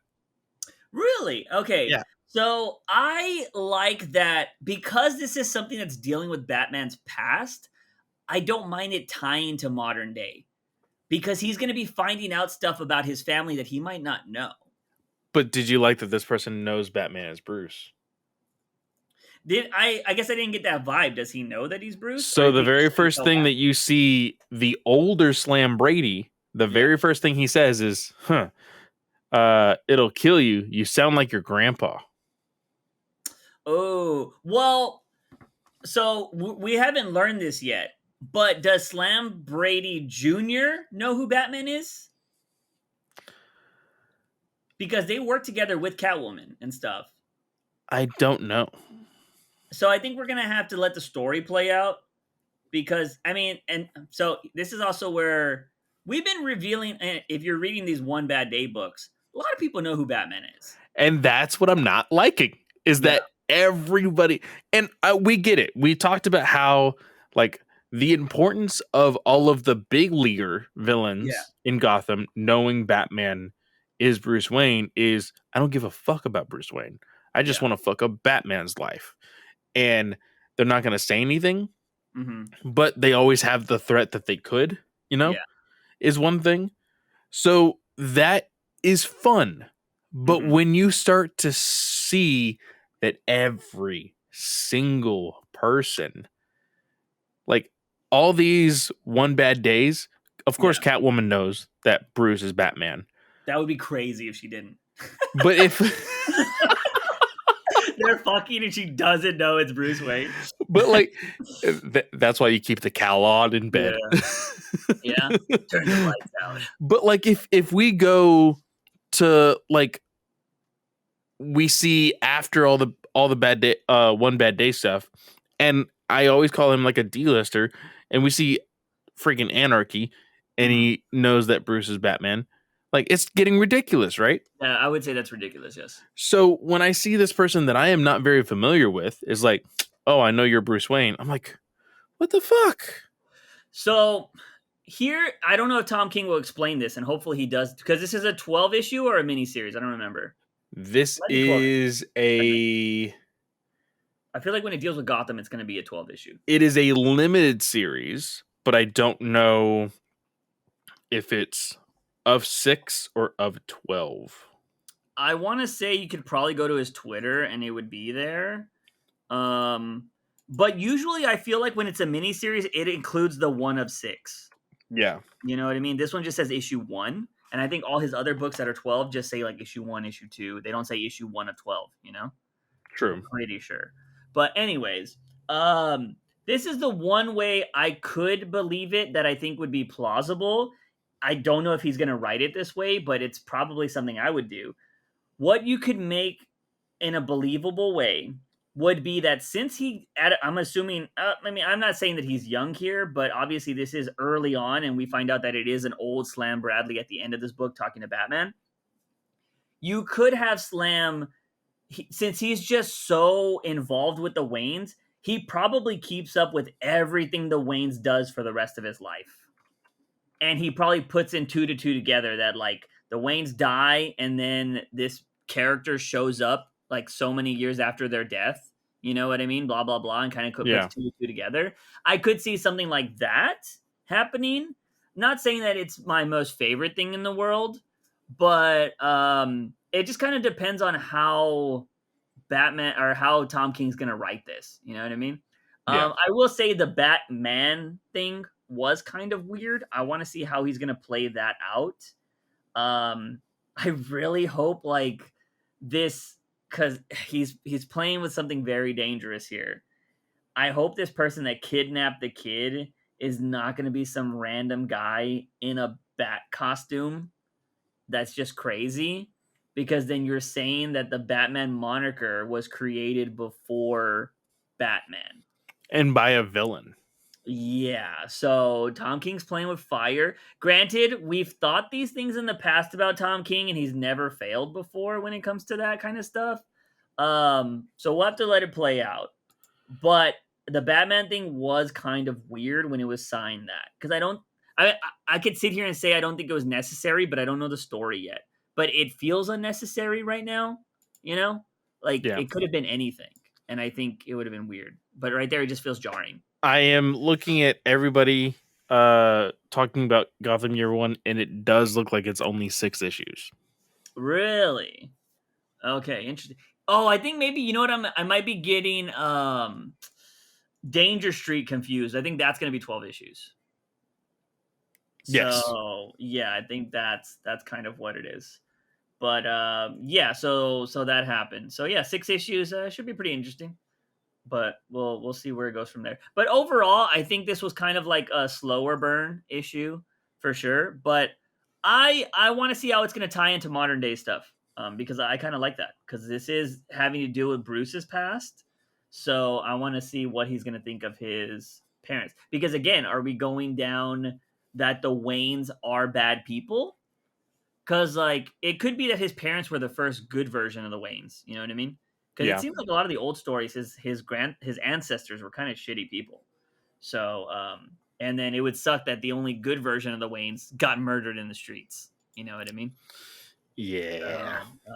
And that's probably why Bruce is like, well, I'm gonna fight for good, but I'm gonna do bad things because I'm breaking the law, I'm beating the shit out of people and stuff like that to make the world better. So it'd be very interesting. But yeah, overall, first, Tom King issue, we'll see where it goes. But now let's move on to 128, Batman 128. And did you read the backstory? I don't believe I did, or at Okay, least I like skimmed it. so it's Zur and Ra. So at least just pull it up so you have it ready to go. Yeah.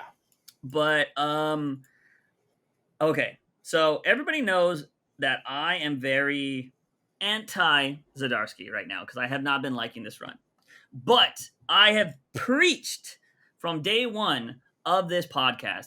If something is written well and it's good, it can always win me over because I think good writing surpasses everything. It surpasses my dislike for a writer. If something's good, I'll admit it. Like Rosenberg's been writing a lot of bad shit lately, it seems like. But when he's good, he's good. You know what I mean? And so that's how it is. Zdarsky with this book, I came into it's like I had the little bit of hate reading starting. I'm like, here's 128. Let's fucking read this. And like I'll start reading it, and I'm gonna talk about the dialogue in a little bit because I made a discovery recently about the dialogue. But I'll read the dialogue in this book, and I'm like, oh, this doesn't sound like Batman. I don't know what. It just sounds so weird. But as I was reading this book, I was like, oh, okay, that was kind of cool. Like, I kind of like that. That was very Batman-y. And then, like, Batman and Superman are getting into this big fight. I'll let you go into details about some of the other stuff, but I kind of want to just tell my perspective on the whole thing. Superman's fighting fucking Failsafe, and, like, shit's not looking good for him. And Batman's narrating the whole thing, which I thought was kind of weird because they go outside to fight, but Bruce is talking as if he's watching the whole thing. I thought that was kind of weird. But then they're back in the house for some reason. Yeah, it's So, like, odd. yeah, that was really weird. And then right when Superman looks like he's at his worst point, we see Green Arrow show up. And Green Arrow always shows up in a badass spot. Like, he just does it. Like, his solo runs aren't the best at times, but for the most part, when he shows up in cameos, he always looks badass. He's Robin Hood Batman, is what he is. Jimenez on Green Arrow looks fucking amazing. Yeah, there's this small, like, it takes up like 1/4 of the page when he shows up, and he's all like, kaboom, Sparky. And I'm just like, dang, I was like, all right, that's kind of cool. And then you start seeing the Justice League show up one by one to attack Failsafe. You see Martian Manhunter, you see Hawkgirl, you see Black Canary, and then there's like this panel of Superman and Batman just like lying out, dying. But Bruce is like, he's like, my body's shutting down, but I have to save Clark. Like, he does that, so he's still thinking about his friends in this moment. I'm like, all right, that's kind of cool. That's Batman. All right, whatever. And so, like, as I'm reading this, they start saving Batman. They're like, we got to fight this failsafe thing, but this ship, Robin, get them on the ship. It'll take you where you need to go. And it starts taking them to the Fortress of Solitude. And at this point, you're seeing all of the Justice League fighting Failsafe. Failsafe is destroying everybody. And instead of going after Batman, he goes to Gotham. And they're like, why the fuck? Because they're at the manor at this point. And he jumps to Gotham when they think he's jumping after the plane. And they're like, why the fuck is he jumping to the plane or whatever? And Failsafe starts fighting all the Justice League. And what ends up happening is there was this one really awesome moment that I was like, God damn, okay, that's actually really Batman-y, and that's dope, is when Failsafe shoots a mask onto Canary's face. And Oliver's like, oh, what the fuck? She's gonna die. Like, we need to get this off her. And Failsafe is like, she will not die. There's enough oxygen for her to breathe. She just can't scream. And I'm like, so he doesn't kill. I was like, okay, he doesn't kill. So that's very Batman-y. Batman would program that. I'm like, God damn it, Zdarsky, that's solid shit. Okay, I like it. And so at this point, I'm starting to get like a little smirk on my face because I'm starting to like this. And then we find out that Oracle's like, doesn't Bruce own that whole block? And they're like, this is for when he fights the Justice League. This is meant for you guys. And so we find out that Bruce owns this whole section of Gotham to where he would fight the Justice League if he needs to. So Failsafe knows that. and they're just like, oh fuck, y'all need to get out of there. Then it cuts to Bruce and Bruce on the plane talking about like the Fortress of Solitude is going to save Superman. They have everything he needs there. But if I'm there, Failsafe is going to show up and we're going to lose Superman. And we need him because he's the best. And, there's like this heart to heart that everybody was sucking the dick of this page on Twitter was him talking to Tim Drake. And he's all like, Drake, he's like, the boy trusts me and blah, blah, blah. Like he knows like what I need to do. And he's like, hey, I can't be here because we need to protect Superman. I'm going to go out. Trust me. You'll be safe. And he dives out of the plane into the ocean. This is very comic booky. Diving out of a plane and hitting water, ladies and gentlemen, you're probably going to die. So yes, 100%. Yeah. You have to, it's like very rare that you would survive. Even if you do survive, your bones are going to be broken. And you got to try to swim. So anything above, from what I remember, anything above 80 feet, like, it's like concrete. Instant freaking like concrete, like just slamming down. I wouldn't say that because people have jumping off bridges into water and have lived. So, like, I think the Golden Gate Bridge is higher than 80 feet. So that is true. Its story is high. Anyways, Batman survives the water. He turns on an echolocation device so Aquaman can find him. And I'm like, that's very Batman-y. Okay, that's pretty fucking fire. And then we find out he wakes up, for our Dragon Ball Z lovers out there, he wakes up in like a hyperbolic time chamber. And I'm like, okay, that's pretty dope because, he's asking Aquaman, how long have I been out? And he's like, you've been out for 2 weeks. And he's like, what about my family? And then fucking Zdarsky's the fuck out of this book. And I'm like, you just had to, Zdarsky. You were winning me over so much. I started hate reading this book and you won me over. That is a sign of a good writer. And he gives us Fear State.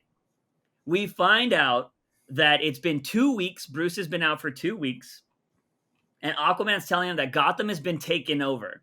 His allies are either captured or on the run. We see Cassandra and Signal like in like brown suits hiding from these robots that are all patrolling the city because Failsafe has made a bunch of robots to, go around the city and police the whole city. Then we see Barbara Gordon as fucking Cerebral. She's like hooked up and they're using her brain. And she has like white eyes and shit. And she's essentially Cerebral from X-Men is what they're doing here. And these Failsafe robots are now looking all over the world to try to find Batman. And what ends up happening is Aquaman has a Batman suit ready for him. He's like, it's yours. You're alive. He was like, but he's calling you to go to Gotham. And there's all of these little, like, essentially projector machines that are shooting a bat signal into the sky because Failsafe is taunting Batman to be like, I own your city, come back and get it. And I thought that was fucking stupid. I thought it was fucking dumb what he made Failsafe do. It is so stupid because you give us evidence in this book that, yes, Batman would totally create a character or create a failsafe that does not kill and goes basically the Batman way. Yeah. Batman would never, ever, in attempt to catch a murderer, say, hey, where do you live? I'm going to take over your city and make sure to taunt you in order for you to come back. Yeah. It would be a manhunt. Yeah. He did that with KG Beast. I would be more inclined to listen or to read that story and not, like you said, Fear State 2.0. Yeah.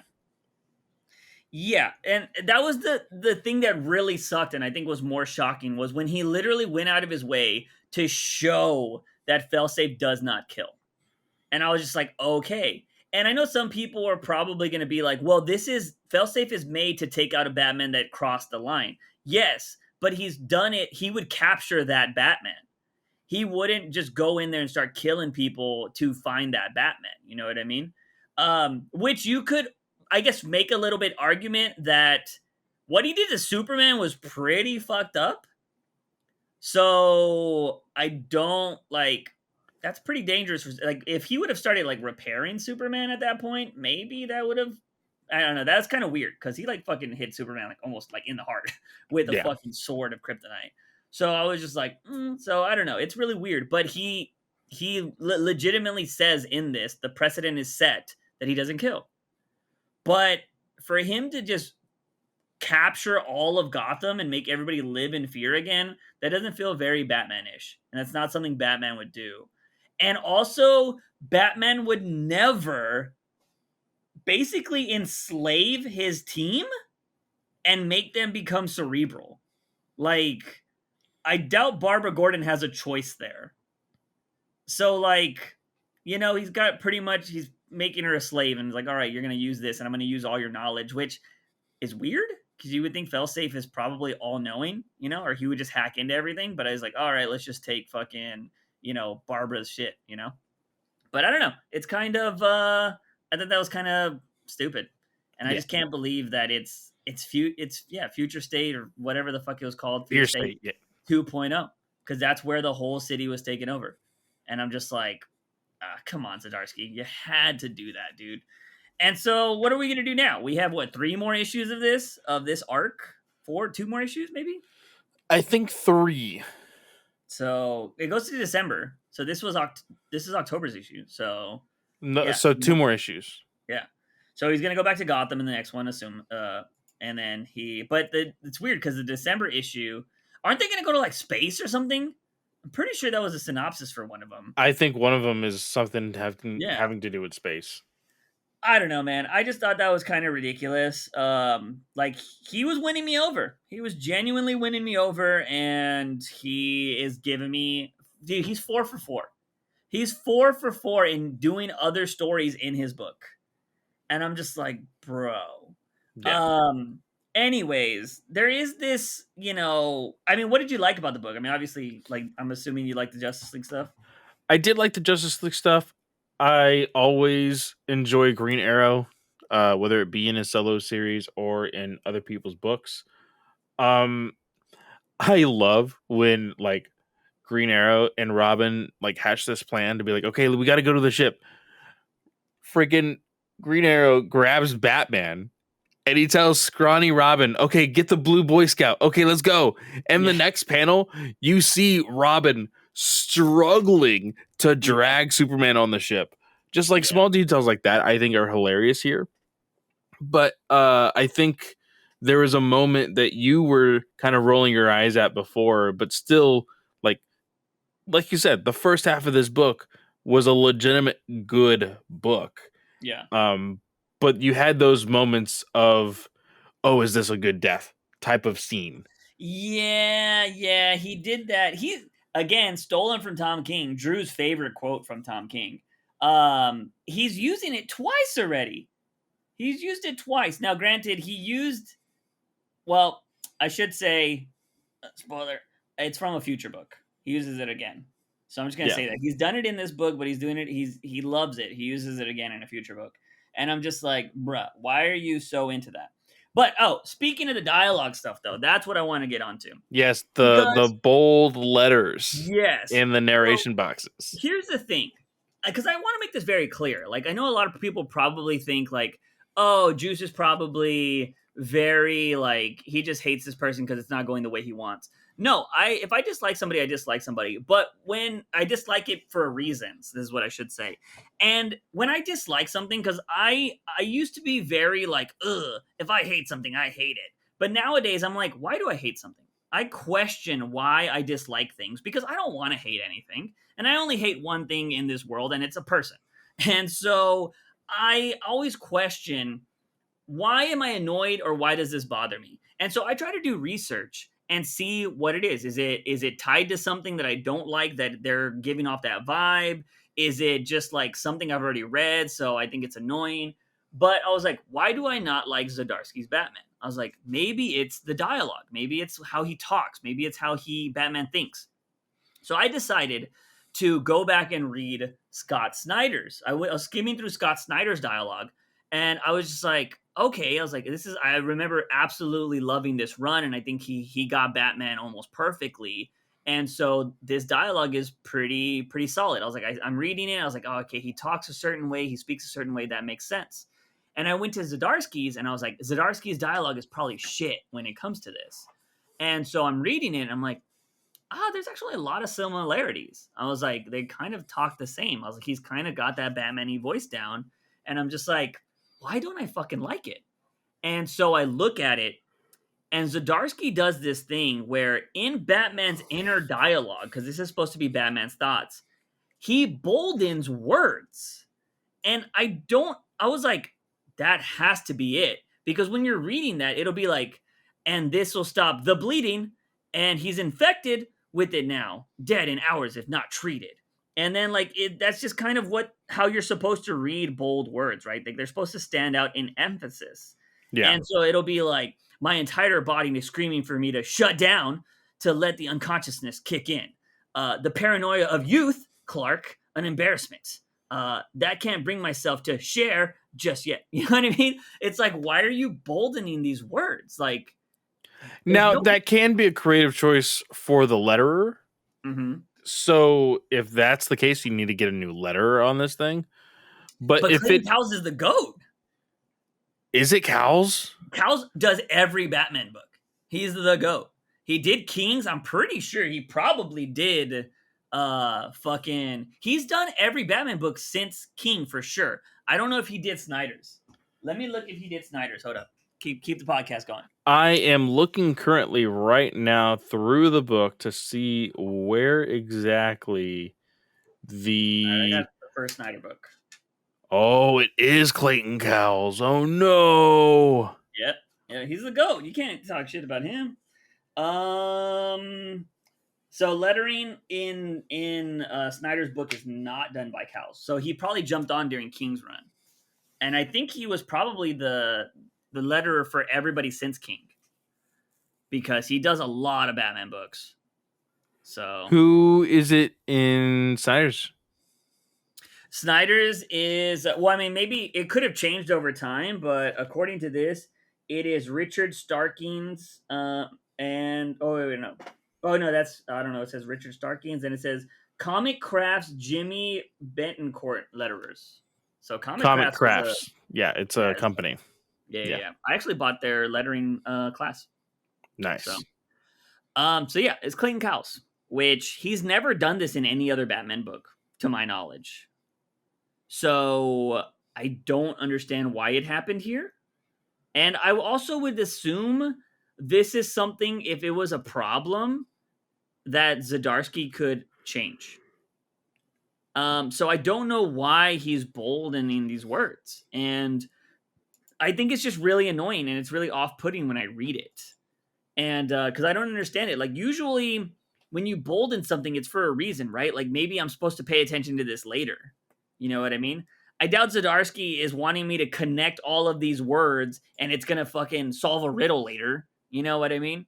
So, like, I don't get where he's going with this. And I think that's one of the things I really dislike about the dialogue in this book. I will say, I think the first 3 issues of this book are not good. And I don't think this is good storytelling. I said it last week or 2 weeks ago. I think this is one of those books that people are seeing and they're not reading. Yes. Because there hasn't been much to this story. Now, me and Drew were having a conversation in the Batman News Weekly part of the Discord. And we were kind of talking about this book and just stuff in general. And we were mentioning like Joker War and all that kind of jazz. And Drew made the comment, where was it at? He said something along the lines of, he says, Joker War did in 5 issues what King tried to do in 85 issues, which obviously I scoffed at that.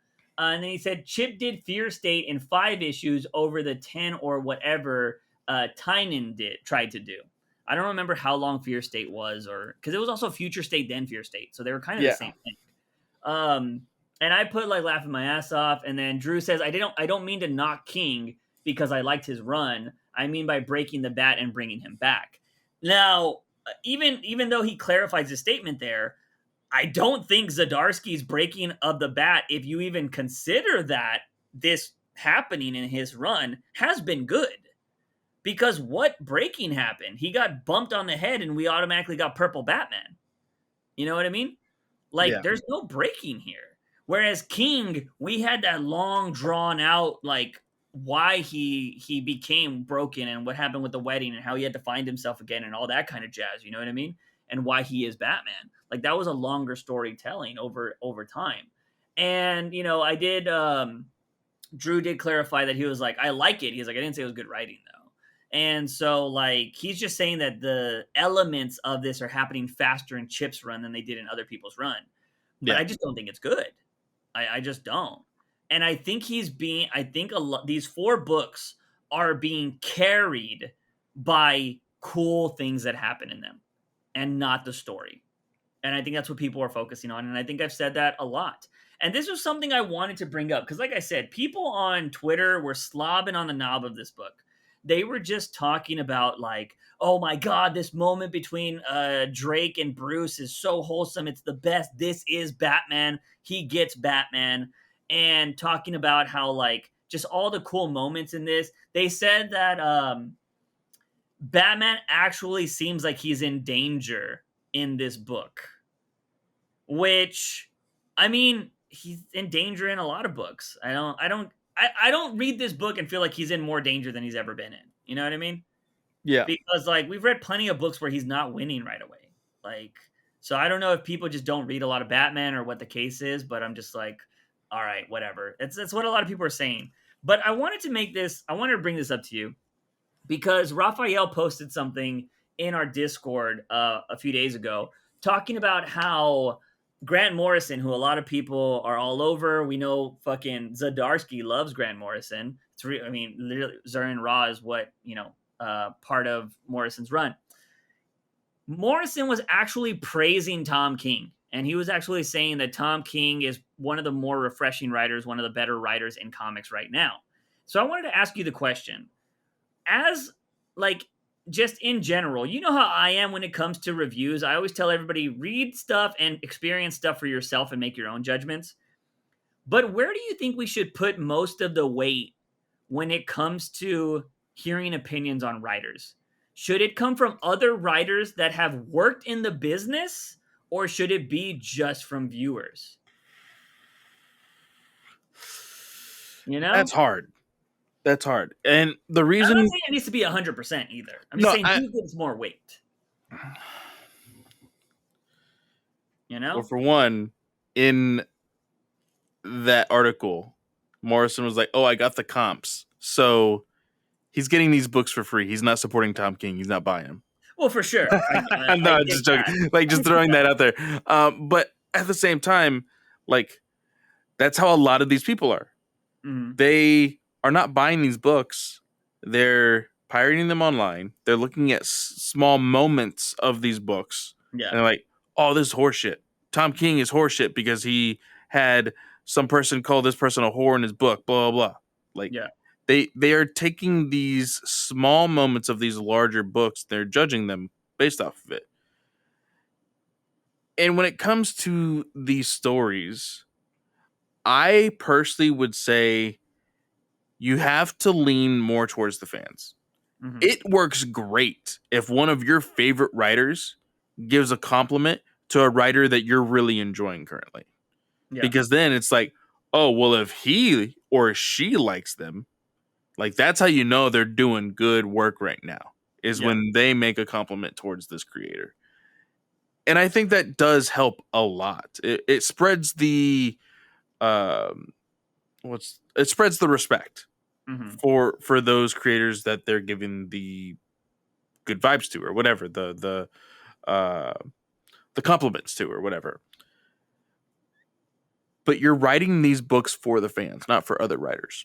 Yeah. So I think that's where most of the weight should go.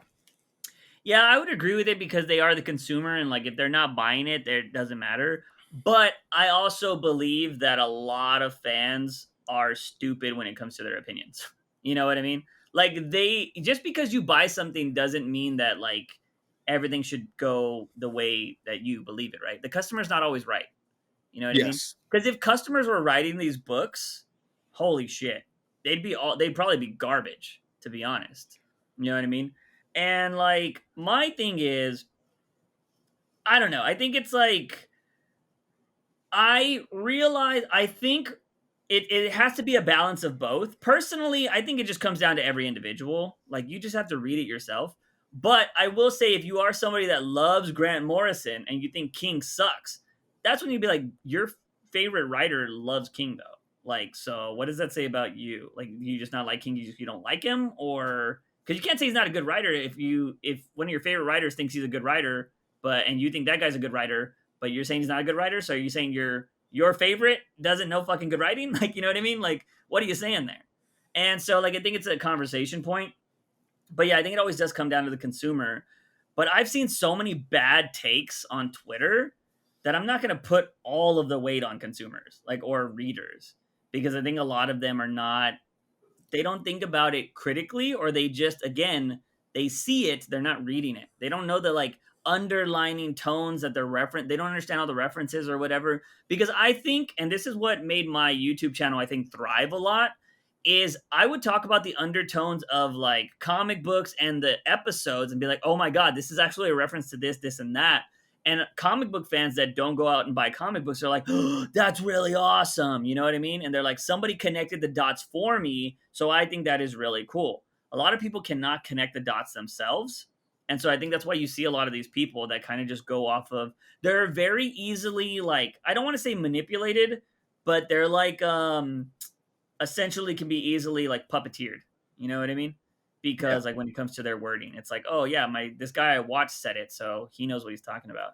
Um, and yeah, I don't know. I just think it was just a conversation I wanted to bring up because on Twitter, honestly, like I feel like a majority of what I see is mostly positive all the time, unless it's a book that is universally hated.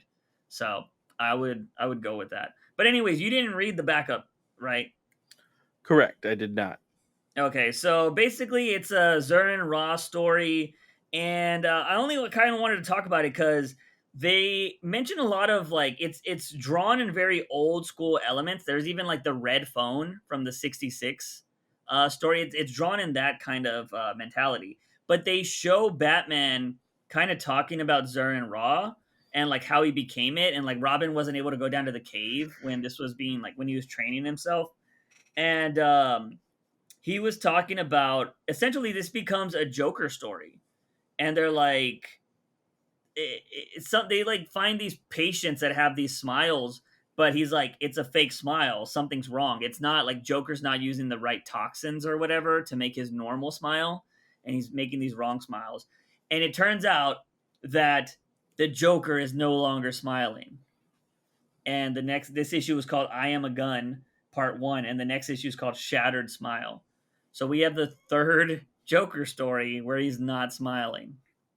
And this comes from Zdarsky. This is the backup where he's stealing stuff now. Like, come on, man.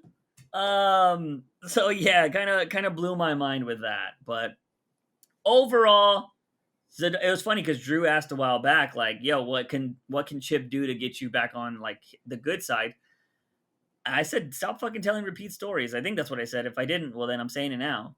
But he was doing something okay here. But I don't give a fuck about Future State again. I'm actually kind of over the failsafe story. I just want to see what's next because I feel like everything's just going to be repeat and failsafe, or it's going to be this fantastical like Justice League defeating everybody kind of thing. Yeah. And yeah, I don't know. So it is what it is. But that's essentially all I got for the comic books. I don't think we got anything else. Nope. Decent. I don't know. I think I probably was more positive than negative when it came to comic books this week. Yeah. But yeah, we'll see. I've read some of the future stuff, and I'm like, not great, not great. Next Week week 18, week 18 is gonna be. are Whew. are are we gonna do Batman Incorporated next week? Um, That's Ghostmaker and Clown yeah, but Smasher or Hunter or something. whatever. Yeah, it has something to do with somebody mentioned Catwoman's dad or some bullshit in that. I think so, but it also has the new character in there also. I don't know who the new character is. I posted it in Discord once. I already forgot her name. Yeah, Uh well, we'll skim it. See what happens. But do we have a lot next week? Batman versus Robin 2.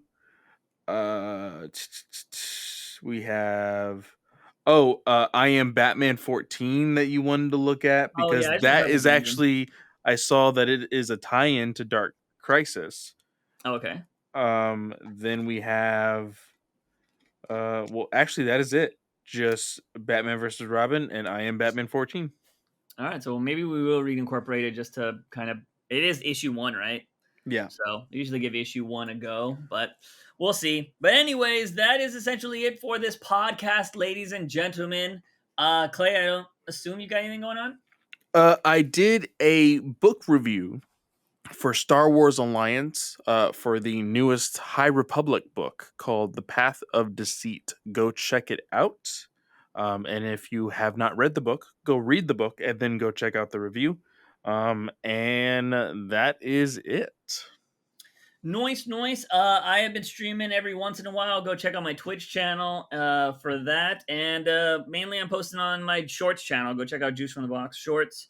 You can find all that stuff if you're on YouTube in the channels page. But that's going to be it, ladies and gentlemen. As always, I am Juice Wayne. He is Fanboy Clay. And as blah, blah, blah. Remember, Batman is awesome.